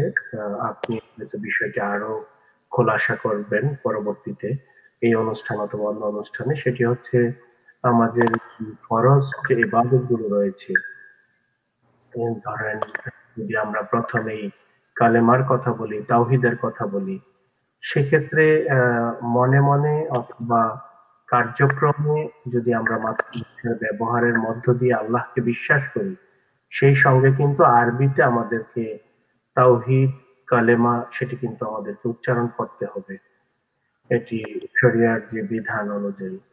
সেকেন্ড অপশন যদি আমরা সালাতের কথা বলি, সালাতের মধ্যে, নামাজের মধ্যে অবশ্যই আমাদেরকে আরবি ভাষার ব্যবহার করতেই হবে, কেরাতের ক্ষেত্রে, তাকবীরের ক্ষেত্রে, এই ক্ষেত্রগুলোতে। যদিও আধুনিক গবেষকরা এখন বলছেন যে নফল সালাতের মধ্যে শুধুমাত্র প্রার্থনা বা দোয়ার ক্ষেত্রে মাতৃভাষার ব্যবহার নিয়ে গবেষণা চলছে যে এটি করা যাবে কিনা, অথবা কেউ কেউ বলছেন করা যাবে।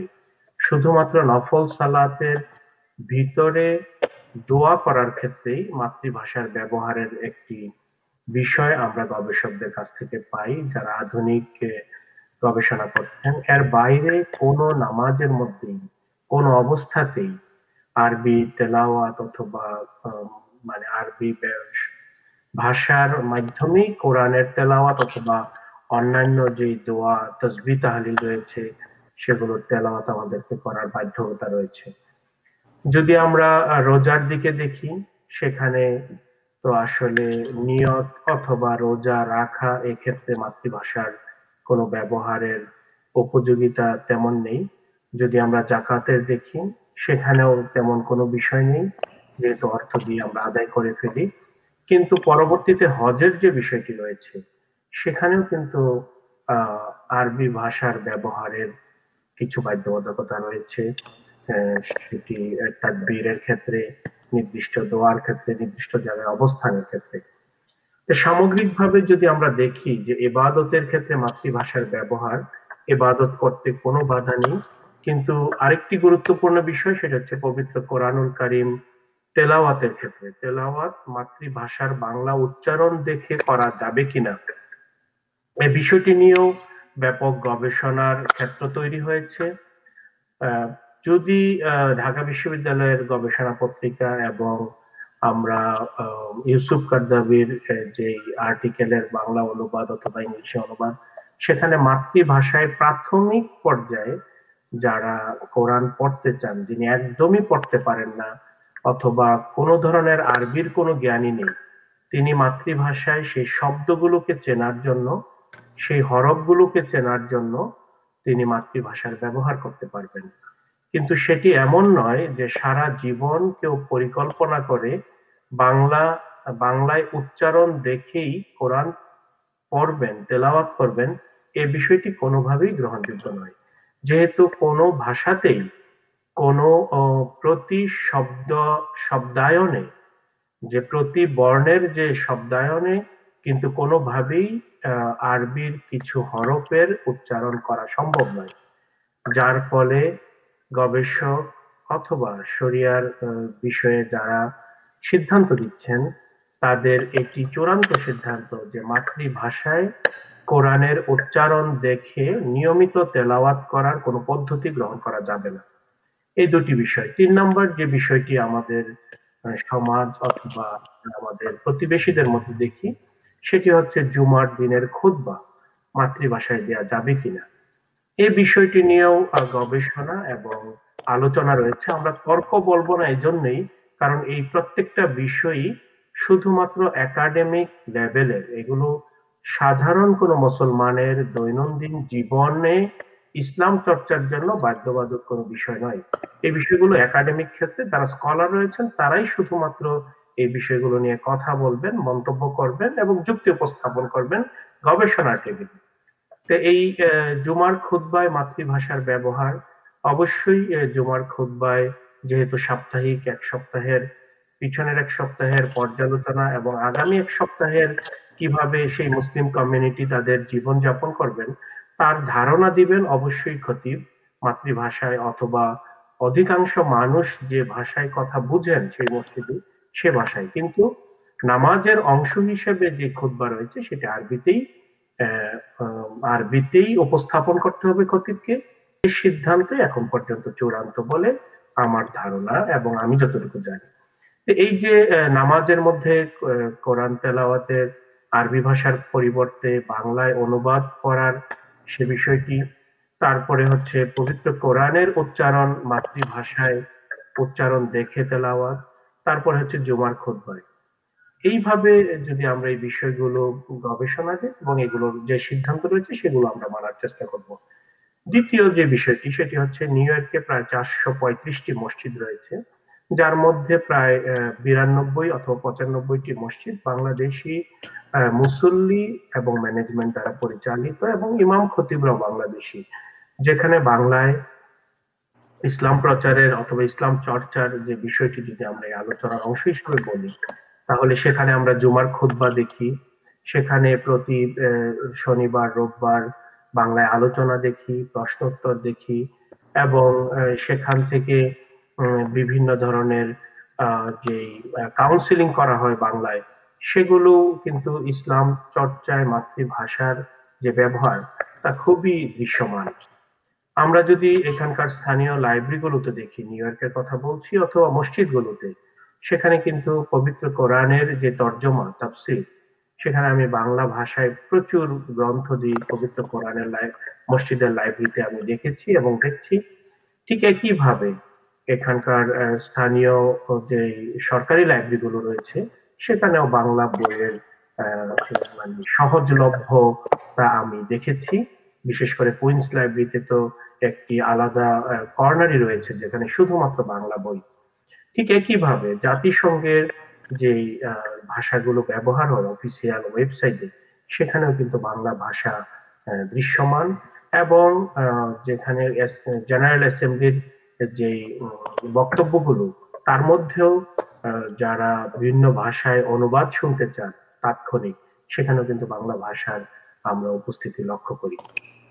এই হচ্ছে মোটামুটি যে মাতৃভাষায় ইসলাম চর্চার একটি হচ্ছে একাডেমিক বিষয়, আর একটি হচ্ছে মাতৃভাষায় ইসলাম চর্চার যে ব্যাপক একটি আমরা উপস্থিতি সারা বিশ্বব্যাপী দেখি, সেটি কিন্তু দৃশ্যমান। বিশেষ করে বাংলাদেশের আলেম ওলামা, বাংলাদেশের আলেম সমাজ সারা পৃথিবীতে যেভাবে মসজিদগুলোতে নেতৃত্ব দিচ্ছেন, এমনকি মধ্যপ্রাচ্যেও এটিও কিন্তু বাংলা ভাষাভাষী আলেমরা যে বাংলা মাধ্যম সহ স্থানীয় ভাষায় ইসলাম প্রচারের যে অবদান, এটি কিন্তু নিঃসন্দেহে অনেক বড়। শুধুমাত্র যদি আমরা সৌদি আরবের কথা বলি অথবা মধ্যপ্রাচ্যের কোন একটি দেশের কথা বলি, যেখানের স্থানীয় লোকাল মসজিদগুলোর অধিকাংশ ইমাম হচ্ছে বাংলাদেশি, অধিকাংশ মসজিদের কোরআনিক শিক্ষক হচ্ছে বাংলাদেশি, সেটি নিঃসন্দেহে বাংলা ভাষাভাষী আলেম ওলামাদের ধর্মচর্চায়, ইসলাম প্রচারে মাতৃভাষার যে ব্যবহার সেটি লক্ষণীয়। আমরা যদি বই প্রকাশের ক্ষেত্রে দেখি, ইসলামিক ফাউন্ডেশন থেকে শুরু করে বাংলাদেশের যে বই মেলা হয় এবং বাংলাদেশ থেকে যেই পরিমাণে ইসলামিক বই প্রকাশিত হচ্ছে, এটি কিন্তু সত্যি একটি এক বড় ধরনের একটি নতুন অধ্যায় সৃষ্টি করেছে।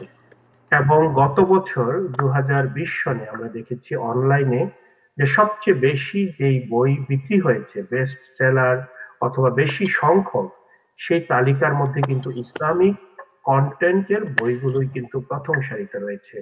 আর যেটি আমরা 5 বছর আগেও হয়তোবা আমরা কিছু কিশোর থ্রিলার টাইপের বুক অথবা কিছু উপন্যাস অথবা অন্য ক্যাটাগরির বুককে আমরা প্রথম সারিতে দেখতাম, সেই জায়গাটি কিন্তু ইসলাম বিষয়ক বইগুলো কিন্তু সেই জায়গা দখল করেছে।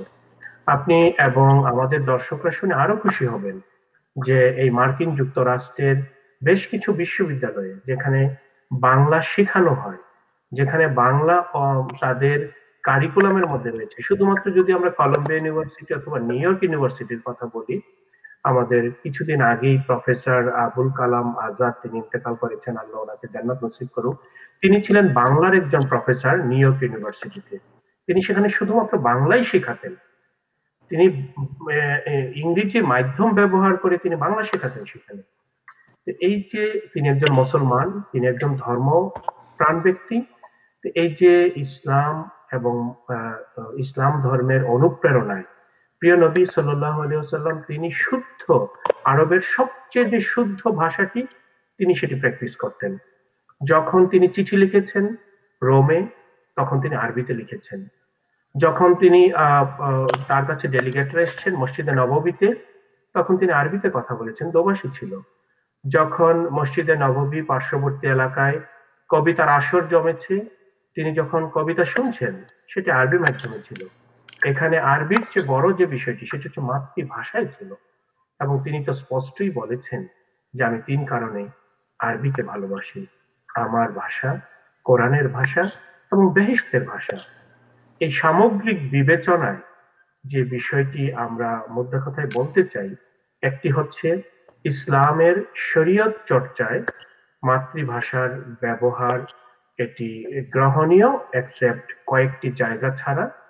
দ্বিতীয়ত, ইসলাম চর্চা অথবা ইসলাম ধারণ করেন এমন মানুষগুলো মাতৃভাষায় সবচেয়ে বেশি অবদান রেখেছেন। যদি আমরা ফুরফুরা দরবারের যে খলিফা ছিলেন ডক্টর মোহাম্মদ শহীদুল্লাহর কথাই যদি বলি, তারপরেও আরো যারা বাংলা ভাষা নিয়ে গবেষণা করেছেন, হাজারো বাংলা ভাষার গবেষক যারা মাদ্রাসায় পড়ুয়া, যারা ইসলাম ধর্ম চর্চা করেন এবং যারা এই মাতৃভাষাকে সগর্বে তুলে ধরেছেন।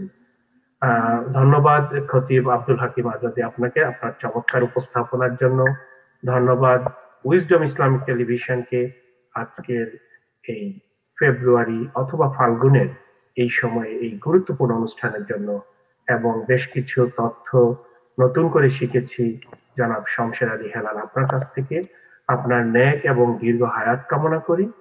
এবং আমাদের আব্দুল্লাহ চমৎকার উপস্থাপন করেছেন। প্রথম আলোচক সহ সকল দর্শকদের প্রতি আমার শ্রদ্ধা এবং ভালোবাসা রইল। ধন্যবাদ জনাব মোহাম্মদ শহীদুল্লাহ। আসলে অনেক অনেক ইনফরমেটিভ ছিল আলোচনাগুলো। সংক্ষিপ্ত হলেও আমাদের দর্শকদের বুঝতে আর অসুবিধা হবে না যে মাতৃভাষার ধর্মচর্চার একটা বিশাল ক্ষেত্র রয়েছে। আমরা চাইলে ওই ক্ষেত্রগুলো ব্যবহার করতে পারি, এক্সেপ্ট কয়েকটি নির্দিষ্ট জায়গা ছাড়া। আর একটা কথা আমি যতটুকু জানি যে জাতিসংঘে সর্বপ্রথম বাংলা ভাষায় ভাষণ দিয়েছিলেন বঙ্গবন্ধু শেখ মুজিবুর রহমান, এবং এটা সেই অনেক আগে, এবং তিনি প্রথম বাংলা ভাষায় জাতিসংঘে ভাষণ দেন সমস্ত বিশ্ব জাতিদের উদ্দেশ্য করে। আপনাকে অনেক ধন্যবাদ, অনেক ধন্যবাদ। আপনার কাছে কৃতজ্ঞ আমরা। আপনি অনেক ব্যস্ত, তারপর আমাদেরকে সময় দিলেন, অনেক গুরুত্বপূর্ণ তথ্য আমরা জানলাম। আমরা আপনাকে আমাদের পাশে চাই সবসময়, এবং আপনার সুস্থতা সর্বাঙ্গীন কল্যাণ কামনা করছি। ভালো থাকবেন। ধন্যবাদ আপনাকে, এবং আপনার মাথার পিছনেও আমি দেখছি খুব চমৎকার বাংলা ক্যালিগ্রাফি, যেটি এই মাতৃভাষায়, যে এই ক্যালিগ্রাফির কনসেপ্টটি কিন্তু আমরা জানি যে এটি কিন্তু মুসলিম কালচার থেকে এসছে, যেটিকে মুসলমানরা এখন ধারণ করেছে, এবং মাতৃভাষায় যে ক্যালিগ্রাফি চর্চা, এটিও কিন্তু একটি নতুন অধ্যায় সৃষ্টি করেছে। আমরা ঘরে আমরা পিকাসো অথবা আমরা অনেক গুরুত্বপূর্ণ দামি ছবিও রাখি। আমরা জানি যে ছবি রাখলে সালাত আদায়ের, ইবাদতের অনেক ব্যত্যয় ঘটে। আপনি যেভাবে ক্যালিগ্রাফি রেখেছেন উইজডম ইসলামিক টেলিভিশনের স্টুডিওতে, আমরাও যেন মাতৃভাষায় এই ক্যালিগ্রাফি গুলোর চর্চা বাড়াই এবং ঘরের সৌন্দর্য বৃদ্ধিতে এই ক্যালিগ্রাফি গুলোর ব্যবহার আরো বাড়িয়ে দিই। থ্যাংক ইউ, আপনাকে ধন্যবাদ। আপনার সদয় অবগতির জন্য বলছি, আমার মেয়ে সে আমেরিকায় চলে আসছে অনেক আগে, বাংলা ঠিক করে বলতে পারে না, কিন্তু সে যখন শুনলো যে আমরা একটা মাতৃভাষা নিয়ে এরকম একটা অনুষ্ঠান করছি, সে আমাকে রিকোয়েস্ট করলো যে আপু তুমি আমাকে অ্যালাউ করলে আমি একটা ক্যালিগ্রাফি করতে চাই, এবং এটা ডেডিকেটেড করব আমি 21শে ফেব্রুয়ারি সকলের জন্য। আর সে এটা লাস্ট নাইটে কমপ্লিট করে। আমরা ক্যালিগ্রাফারের দীর্ঘ হায়াত এবং আরো এরকম সুন্দর কাজ আশা করছি। আলহামদুলিল্লাহ, আমরা দোয়া চাই, তার জন্য দোয়া করবেন। আর আপনি তো অলওয়েজ ইন্সপিরেশনাল, যেহেতু আপনি একটা প্রতিযোগিতা আয়োজন করেছেন ক্যালিগ্রাফি, আপনি যদি আমাদের দর্শকদেরকে একটু জানিয়ে দেন, স্টিল তাদের তো সময় আছে মনে হয় এই ক্যালিগ্রাফিতে অংশগ্রহণ করবার। ধন্যবাদ আপনাকে। নিউ ইয়র্ক বেসড একটি কমিউনিটি নিউজ নেটওয়ার্ক fm786.com এর ফেসবুক পেজে অথবা ওয়েবসাইটে গেলে আপনারা দেখতে পারবেন, সম্মানিত দর্শকবৃন্দ, যে new York Bangla calligraphy competition 2021 এটি শুরু হয়েছে। ইতিমধ্যে প্রায় 50 জনের বেশি ক্যালিগ্রাফার, যারা নিজেরা বাংলায় কোরআন, হাদিস অথবা কিছু ভালো কথা বাংলায় তারা তাদের মনের মাধুরী মিশিয়ে লিখে আমাদেরকে বড় ছবি আকারে ইমেইলে পাঠিয়েছেন। সেটি এই দর্শকরাও, যদি আপনারা কেউ এখন যারা শুনছেন পরে শুনবেন, যদি আপনারা অংশ নিতে চান সেটি অংশ নেওয়ার সুযোগ রয়েছে। এটি হচ্ছে fm786.com অফিসিয়াল ফেসবুক পেজে গেলে অ্যানাউন্সমেন্টটি পাবেন। আপনারা এই প্রতিযোগিতায় অংশ নেওয়ার বিষয়টি হলো যে আমাদের সন্তানদেরকে একদিকে বাংলা শেখানোর যে বিষয়, আরেকটি হচ্ছে যে বাংলা চর্চার এবং বাংলা ভাষা চর্চার মধ্য দিয়ে ধর্মকে একটি সাংস্কৃতিক বলয়ে তুলে ধরা, এর একটি অন্যতম মাধ্যম। আপনারা আপনাদের সন্তানদেরকে এই ক্যালিগ্রাফি প্রতিযোগিতায় অংশ নেওয়ার ক্ষেত্রে উৎসাহিত করুন। ধন্যবাদ খতিব আব্দুল হাকিম আজাদী আপনাকে, এবং আমার স্নেহ দোয়া রইল হোসাইন শাহ, আমাদের আজকের যে খুদে শিল্পী, তার প্রতি, উইজডম ইসলামিক টেলিভিশনের সকল দর্শকদের প্রতি। ধন্যবাদ আপনাকে জনাব মোহাম্মদ শহীদুল্লাহ। জনাব হোসাইন শাহ আব্দুল্লাহ, তোমার কাছে ফিরে আসতে চাই। তার আগে একটু দেখি আমাদের সাথে আরো অনেকে সংযুক্ত হয়েছেন। রেহানা পারভিন আছেন, খান হাসিবুর আছেন, আমিনা বেগম আছেন, সায়েদ সাদর কবির আছেন, ফারা মারিয়াম আছেন। সো তুমি যদি আমাদেরকে আমাদের দাদুর কাছে যাবার আগে তুমি যদি ওই যে বললাম, দাদুর যে বলছে ইন্টেনশন, ইচ্ছা, তোমার ইচ্ছা কি ছেড়ে দিলাম, তোমার ইচ্ছা মতো তুমি একটা সঙ্গীত আমাদেরকে শোনাও। জি ভাইয়া, অনেক ধন্যবাদ আমাকে আবার শুরু করে দেওয়ার জন্য। আমি অনুষ্ঠানেরই পর্যায়ে আপনাদের সামনে একটি দেশাত্মবোধক গান পরিবেশন করার চেষ্টা করব ইনশাআল্লাহ। তো এক মিনিট শহীদুল্লাহ ভাই, যদি আপনার জরুরত থাকে, আমি আমাদের দাদুকেও বলবো অনুমতি দেওয়ার জন্য, আপনি লাইভ থেকে আপনি অব্যাহতি নিতে পারেন। ধন্যবাদ আপনাকে। আবারও দেখা হবে খুব শিগগিরই অন্য নতুন কোন অনুষ্ঠানে উইজডম ইসলামিক টেলিভিশনের পর্দায়। সবার প্রতি দোয়া রইল। দাদু দোয়া চাইতেছে। জি অবশ্যই। ইনশাআল্লাহ। শমশের শব্দের অর্থটা আশা করি সম্মানিত উপস্থাপক পরে আপনি বলে দিবেন দর্শকদেরকে। সুতরাং শমশেরের সঙ্গে আমরা আছি, শমশের আমাদের দরকার। সুবহানাল্লাহ। রাইট। আহ, দীর্ঘ হায়াত কামনা করছি। আমি সবার কাছ থেকে বিদায় নিচ্ছি। আসসালামু আলাইকুম ওয়া রাহমাতুল্লাহি ওয়া বারাকাতুহু। ওয়ালাইকুম আসসালাম ওয়া রাহমাতুল্লাহি ওয়া বারাকাতুহু।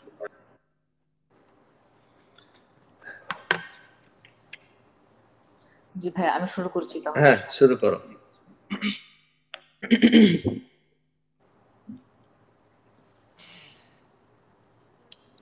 তীরহারা এই ঢেউয়ের সাগর পাড়ি দেব রে, তীরহারা এই ঢেউয়ের সাগর পাড়ি দেব রে, আমরা কজন নবীন মাঝে হাল ধরেছি শব্দ করে রে, তীরহারা এই ঢেউয়ের সাগর পাড়ি দেব রে, তীরহারা এই ঢেউয়ের সাগর পাড়ি দেব রে, জীবন কাটে যুদ্ধ করে প্রাণের মায়া সাঙ্গ করে, জীবনের স্বাদ নাহি পায় ও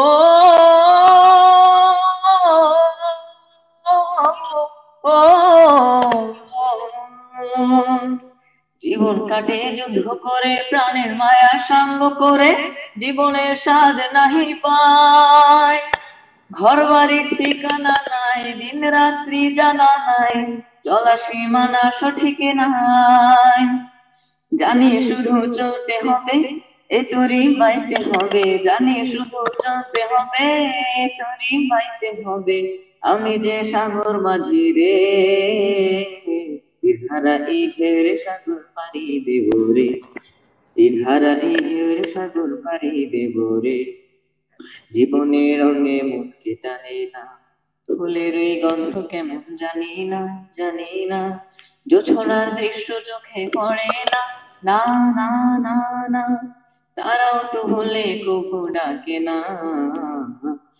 জীবনের রঙে মুখকে টানে না, বৈশাখের ওই রুদ্র ঝড়ে আকাশ যখন ভেঙে পড়ে, ছেঁড়া পালারও ছিঁড়ে যায় ও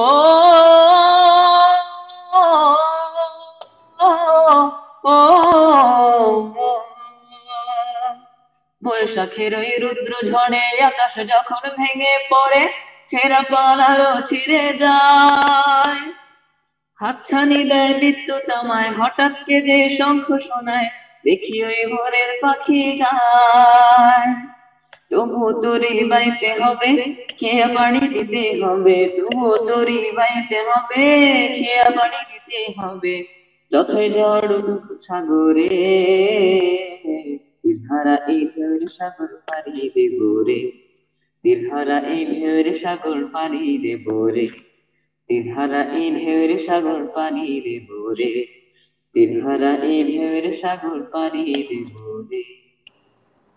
মাশাআল্লাহ, অনেক সুন্দর। আসলে অনেক পরিচিত, একদম ফেমাস একটা সঙ্গীত, যেটা সব সময় জীবন্ত এবং সব সময় ঘুমন্ত মানুষকে জাগিয়ে তুলবে।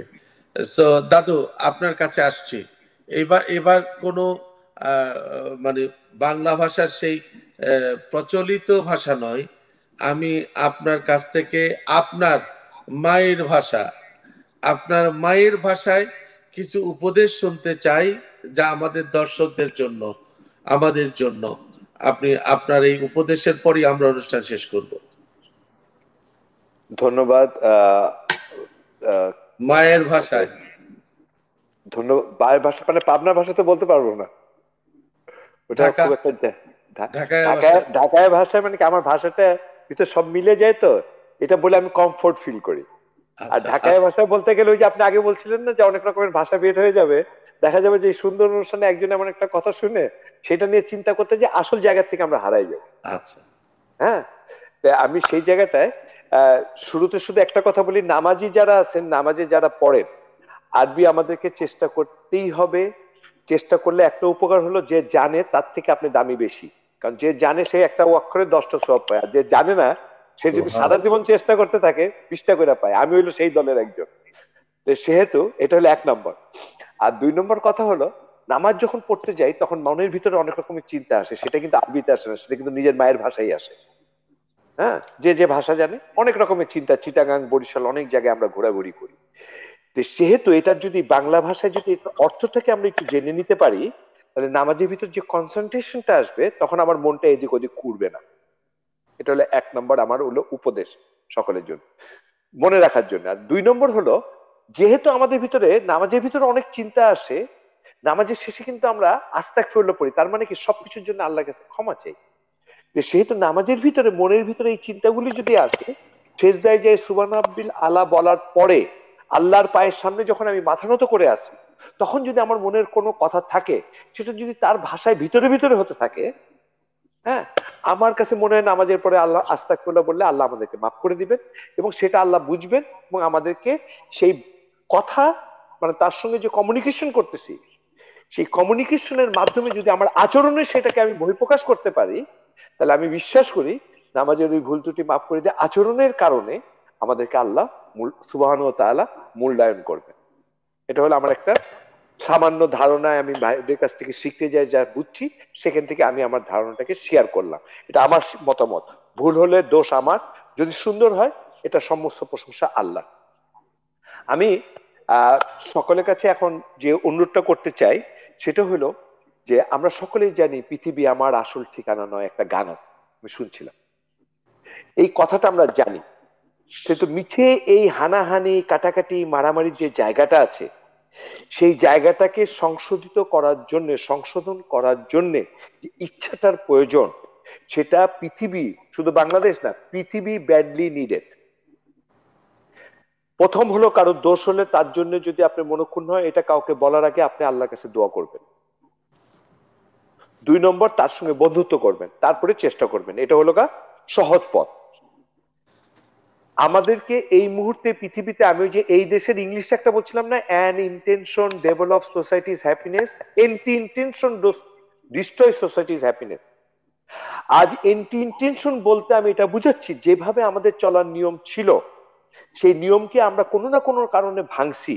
যেটা আমরা অনেকে বলতে যে অনেক সময় বলি কি, আমি যদি বলি তাহলে ওনারা আমাকে ভাববে যে আমি ব্যাকডেটেড। আমি ব্যাকডেটেডও হতে চাই না, আমি আপডেটেডও হতে চাই না।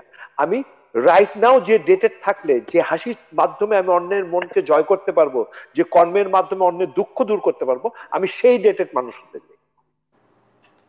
সেটা আমার সকলের কাছে চিন্তা করার জন্য অনুরোধ করছি। কারণ বর্তমান সময়ে যে আমাদের প্রতিবেশী রাষ্ট্রে টেক্সাসে যে স্নো পড়ছে, কারেন্ট ছিল, আজকে আমাদের টরন্টো তো কারেন্ট ছিল না কিছুক্ষণের জন্য, স্নো পড়তেছে। আমার কাছে মনে হয় যে আল্লাহ সুবহানাহু ওয়া তাআলা মানুষকে উপলব্ধি করার জন্য পৃথিবীতে এরকম যে প্রান্তেই হোক না কেন, মানুষ এরকম ক্যাম্পে রয়েছে তাদের দেশে যুদ্ধ হওয়ার জন্য। শীতের ভিতর তারা বরফে কি কষ্ট করতেছে, যেটা হয়তোবা আমরা এত সুখে থাকতে যে ভুলে গিয়েছিলাম। হয়তোবা এই কারণে আল্লাহ সুবহানাহু ওয়া তাআলা, দেখো তোমাদের কাছে সবকিছু আছে কিন্তু তোমাদের পানি নাই, পানির জায়গা বরফ হয়ে গেছে। তোমাদের সবকিছু ক্ষমতা আছে কিন্তু তোমরা ইলেকট্রিসিটি আনতে পারছো না। তোমাদের সবকিছু আছে কিন্তু দেখো ঘরে ঘরে আজকে খাওয়ার অভাব, দোকানে খাওয়ার নাই।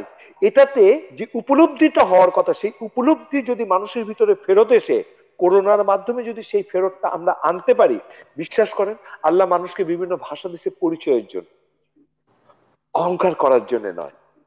আর সেই ভাষা আমি জানি বা না জানি, আমার হাসি কিন্তু একটা আচরণ, এটা সবার বেলায় কিন্তু একই অর্থ বহন করে।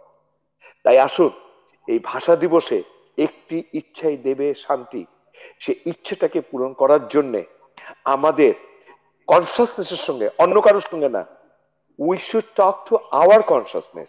আমরা আমার নিজের হৃদয়ের সঙ্গে কথা বলবো, আমি কেমন করছি, কি করার ছিল, কি করছি। আমি সুন্দর করে কোরআন পড়তে পারি, নো প্রবলেম, কারণ রসুলের থেকে সুন্দর করে কোরআন কেউ পড়তে পারবেন না, মনে রেখে। আমি সুন্দর বক্তৃতা দিতে পারি, কিন্তু রসুলের থেকে সুন্দর বক্তৃতা কেউ দিতে পারবেন না সাল্লাল্লাহু আলাইহি সাল্লাম। আমার সুন্দর চেহারা হতে পারে, কিন্তু রসুল সাল্লাল্লাহু আলাইহি ওয়াসাল্লামের থেকে সুন্দর চেহারা কারোর হতে পারবেন। কিন্তু উনি চেহারার জন্য নয়, বক্তৃতার জন্য নয়, বংশের জন্য নয়, উনি ওনার আচরণের জন্য উনি সত্যবাদী এবং আমানতদার হয়েছিল, আর সাদেক এবং আল আমিন হয়েছিলেন। তাই যারা আমরা উনার অনুসারী, যারা অনুসরণ করছে না বা বলছে না, আমরা সেই তর্কে এখন যাব না।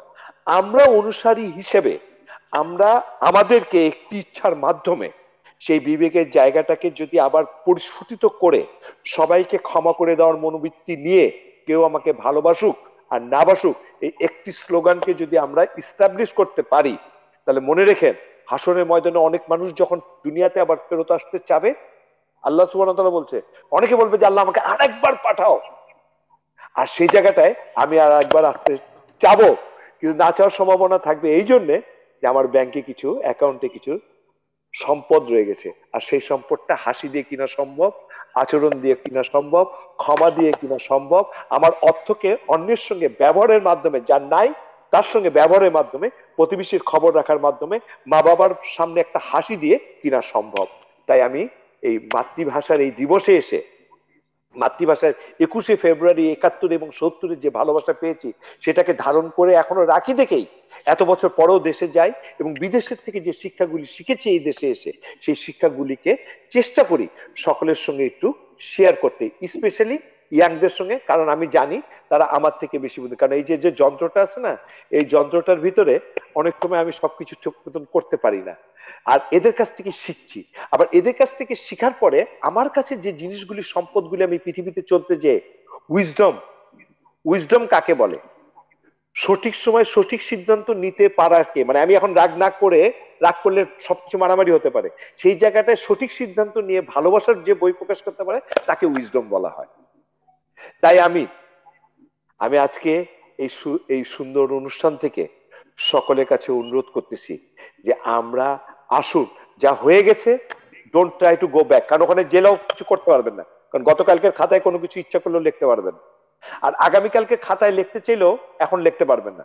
সেটা আজকের দিনটাকে নিয়ে ব্যস্ত থেকে সকলের ভিতরে কি সেতু বন্ধনে আবদ্ধ হলে আমরা সেই শান্তি দেখা পাবো, যে শান্তির মাধ্যমে আমরা আবার মুক্তি পাবো, আর সেই মুক্তির মাধ্যমে আমরা কি করব, একে অপরের কাছে ভালোবাসার পাত্র হিসেবে পরিগণিত হব। এবং আমি চলে গেলে কেউ আমার জন্য যখন মনে কষ্ট নিবে, আমাকে যখন মনে করবে, সেই কারণেই মনে করবে যে আমি মানুষকে মুক্তির জন্য, শান্তির জন্য, সেতু বন্ধনে আবদ্ধ করে একটা রেখার উপরে চলার জন্য, রাখি বন্ধনে আবদ্ধ হয়ে চলার জন্য সকলকে আমি অনুরোধ করেছিলাম এবং আমি নিজে চেষ্টা করেছিলাম। আর এই যে কয়েকটা নাম নিলাম, রাখি, রেখা, সেতু, শান্তি, মুক্তি, 5টা বোনের নাম নিলাম, এই 5টা বোনের নাম দিয়ে দেখেন কত শান্তির সৃষ্টি হয়। আর আমাদের বোনরা মানেই শান্তি। তাই আসুন আমরা বোনদেরকে সম্মান দেই, আর তাদের নামের এই কয়টাকে অর্থকে গ্রহণ করে আমরা একে অপরের, ফ্রেঞ্চ ভাষায় বলে মোনামি, মানে বন্ধু, বন্ধু মোনামি ফ্রেঞ্চ ভাষায় বলে যে আমি তোমার বন্ধু। তাই আসুন আমরা ফ্রেঞ্চ ভাষায় বাংলাকে ফ্রেঞ্চ ভাষা থেকে ইন্টারপ্রেট করে বাংলায় আনি, আর সেই বাংলায় এনে আজকে সকলে আমরা প্রতিজ্ঞা করি, কেউ আমাকে ভালোবাসুক আর না বাসুক, আমি এই যুবকদের সঙ্গে তাদের ভুলের কারণে রাগ না করে ভালোবাসা দিয়ে বুকে টেনে এনে তাদের মাধ্যমে আবার সেই মোমবাতি পৃথিবী ছড়াই দিব, আমরা সেই আলোয় আলোকিত করব। আর হুজুরকে একটা কথা একজন বলে গেছেন যে শমশের শব্দটার অর্থ, শমশের শব্দের অর্থটা হুজুর আমাকে যা বলবেন আমি যদি ভুল হয়ে আমাকে কারেকশন করে দিবেন, তরোয়াল। আর আমি গান্ধীর একটা কথা দিয়ে তরোয়ালকে বর্ণনা দিচ্ছি। উনি বলছিলেন, গান্ধী, যে রসুলের হাতে যে তরোয়ালটা ছিল, তার সেই তরোয়ালটা ধারালো তরোয়াল ছিল, কিন্তু তার জিহ্বার তরোয়ালটা এত সুন্দর এবং মধুর ছিল যে এই লোহার তৈরি তরবারি তাকে বেশি ব্যবহার করতে হয়। আসুন আমি আজকে সকলের কাছে অনুরোধ করছি যে আমাদের জিহ্বার সেই ধারালো তরবারির থেকে কখনো কোনো কথা বের করলে কাউকে যদি কষ্ট দেওয়া হয়, না বলে ভালোবাসার কথা বলবো, আর যদি না পারি চুপ থাকবো, আর তখন সকলের জন্য দোয়া করবো। ইনশাল্লাহ আমরা সেই বিজয়, যারা চলে গেছেন এই কিছু করতে, যে সূর্যনা লগ্নের থেকে রাত পর্যন্ত যারা চলে গেছেন, আল্লাহ সুবহানাহু ওয়া তাআলা তাদের সকলকে মাফ করে দিক, কারণ মানুষ ভুলের ঊর্ধ্বে নয়, সেই ভুলেরকে মাফ করে দিয়ে আল্লাহ সুবহানাহু ওয়া তাআলা তাদেরকে তাদের সেই স্থানটাকে সুন্দর করে দিক। এবং সেই সঙ্গে আমরা যে শিক্ষার মাধ্যমে, যে আচরণের মাধ্যমে, যে ভাষার মাধ্যমে, যে কথার মাধ্যমে অন্যের মনকে, মানে মানুষকে খুশি করতে পারলে তাদের আত্মাও খুশি হবে। আসুন আমরা সব ভুলে যেহেতু মানুষের দল একটা, আমরা সেই দলের ভিতরে অন্তর্ভুক্ত হয়ে লেটস স্ট্যান্ড টুগেদার, আমরা একসঙ্গে দাঁড়িয়ে কাঁধে কাঁধ মিলিয়ে নতুন ভাবে কাজ করবো ইনশাল্লাহ। ধন্যবাদ। ধন্যবাদ দাদু, যতই কথা শুনছিলাম ততই ভালো লাগছে। আব্দুল্লাহ নিশ্চয়ই আমার সাথে একমত হবে, আব্দুল্লাহর খুব ভালো লাগছিল। মানে এই ধরনের আমরা চেষ্টা করব দাদুর সাথে আরো আড্ডা জমাবার। আজকে যেহেতু আমরা আড্ডা বলতে চাই না, আমরা এখানে অনেক কিছুই আমরা জেনে ফেললাম এবং জানার দরকার ছিল এগুলো, এবং এত ইন্সপায়ারেশন, এত আবেগঘন কথাগুলো আমাদেরকে নিশ্চয়ই ভবিষ্যৎ চলার পথে একটা আলো হয়ে দেখা দিবে, আলোর রেখা হিসাবে কাজ করবে বলে আমরা বিশ্বাস করি। আমিন প্রিয় আমিন দর্শক, আমরা অনুষ্ঠানের শেষ পর্যায়ে চলে আসছি। আমরা সবশেষ আমাদের আজকের অতিথি জনাব সরোয়ার আলম, জনাব মাওলানা মোহাম্মদ শহীদুল্লাহ এবং আমাদের দাদু জনাব শমশের আলী এবং আমাদের প্রিয় আদরের শিল্পী হোসেন শাহ আবদুল্লাহকে আন্তরিক মোবারকবাদ এবং কৃতজ্ঞতা জানাচ্ছি আমাদের সাথে অংশ নেবার জন্য। এবং যে সমস্ত দর্শকরা আমাদের সাথে আছেন, স্টিল আমাদের সাথে আরো সংযুক্ত হয়েছেন আমিনা বেগম, তিনি বলছেন শুক্রিয়া। শুভ আসসালামু আলাইকুম। ওয়ালাইকুম আসসালাম। তিনি বলছেন মাশাআল্লাহ অনেক সুন্দর হয়েছে। জায়েদ হাসান তিনি সালাম দিয়েছেন, ওয়ালাইকুম আসসালাম ওয়া রাহমাতুল্লাহি ওয়া বারাকাতুহু। প্রিয় দর্শক, আপনাদের কাছেও কৃতজ্ঞতা জানাচ্ছি, আপনারা আমাদের সঙ্গে ছিলেন বলেই আমরা এই অনুষ্ঠানটি করতে পেরেছি, অনুষ্ঠানটি আপনাদের কাছে পৌঁছে দেওয়ার সুযোগ আমরা পেয়েছি। আশা করি সবসময় আমাদের সঙ্গে থাকবেন। Wisdom Islamic TV, piece for the world. আমরা একটা শান্তির পৃথিবী করতে চাই। যে স্বপ্ন দাদু দেখেন, সেই স্বপ্ন আমরা দেখি, সেই স্বপ্ন আব্দুল্লাহ দেখে, সারা বিশ্বের মানুষ দেখে। আমরা সেই স্বপ্ন পূরণের যাত্রায় যেন আমরা সবাই সঙ্গী হতে পারি। আল্লাহ আমাদেরকে কবুল করুন। আর এই মাতৃভাষা দিবসের এই মাসে যারা এই মাতৃভাষাকে আমাদের রাষ্ট্রীয় ভাষা হিসাবে প্রতিষ্ঠিত করতে জীবন দিয়েছেন, সংগ্রাম করেছেন, সৈনিক হিসাবে অতন্দ্র প্রহরী হয়ে কাজ করেছেন, তাদের প্রত্যেকের প্রতি গভীর শ্রদ্ধা ভালোবাসা রইল। এবং আজকের আন্তর্জাতিক মাতৃভাষা দিবস হিসাবে এই দিবসটাকে এই পর্যায়ে এত জাতীয় আন্তর্জাতিক পর্যায়ে নিয়ে আসবার জন্য যাদের অক্লান্ত পরিশ্রম ছিল, তাদের প্রতি আমরা কৃতজ্ঞতা জানাচ্ছি এবং দোয়া করছি আল্লাহ পাক তাদের এই মহান খেদমতকে কবুল করুন। সেই সাথে বলছি, প্রিয় নবী হযরত মুহাম্মদ সাল্লাল্লাহু আলাইহি সাল্লাম ছিলেন, যেটা আমাদের দাদু বলেছেন, মোহাম্মদ শহীদুল্লাহ বলেছেন, জনাব মোহাম্মদ শহীদুল্লাহ, যে রাসূল করিম সাল্লাল্লাহু আলাইহি ওয়াসাল্লামের মতো এত সুন্দর করে কথা আর কেউ বলতে পারেননি। মাতৃভাষার চর্চায় এত বিশুদ্ধ চর্চা আর কেউ করতে পারেনি।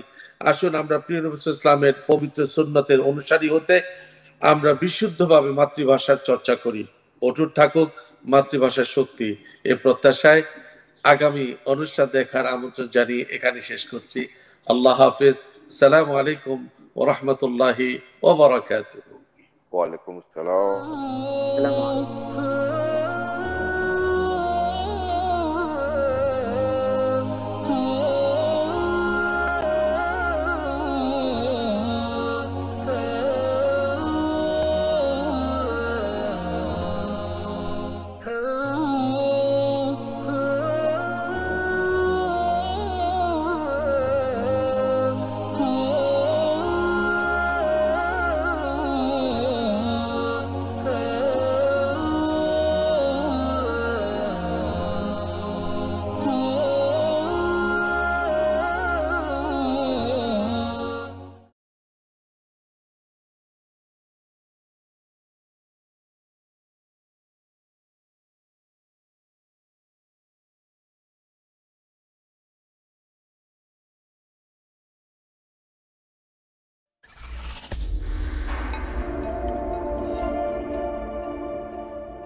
Wisdom Islamic TV, peace for the world.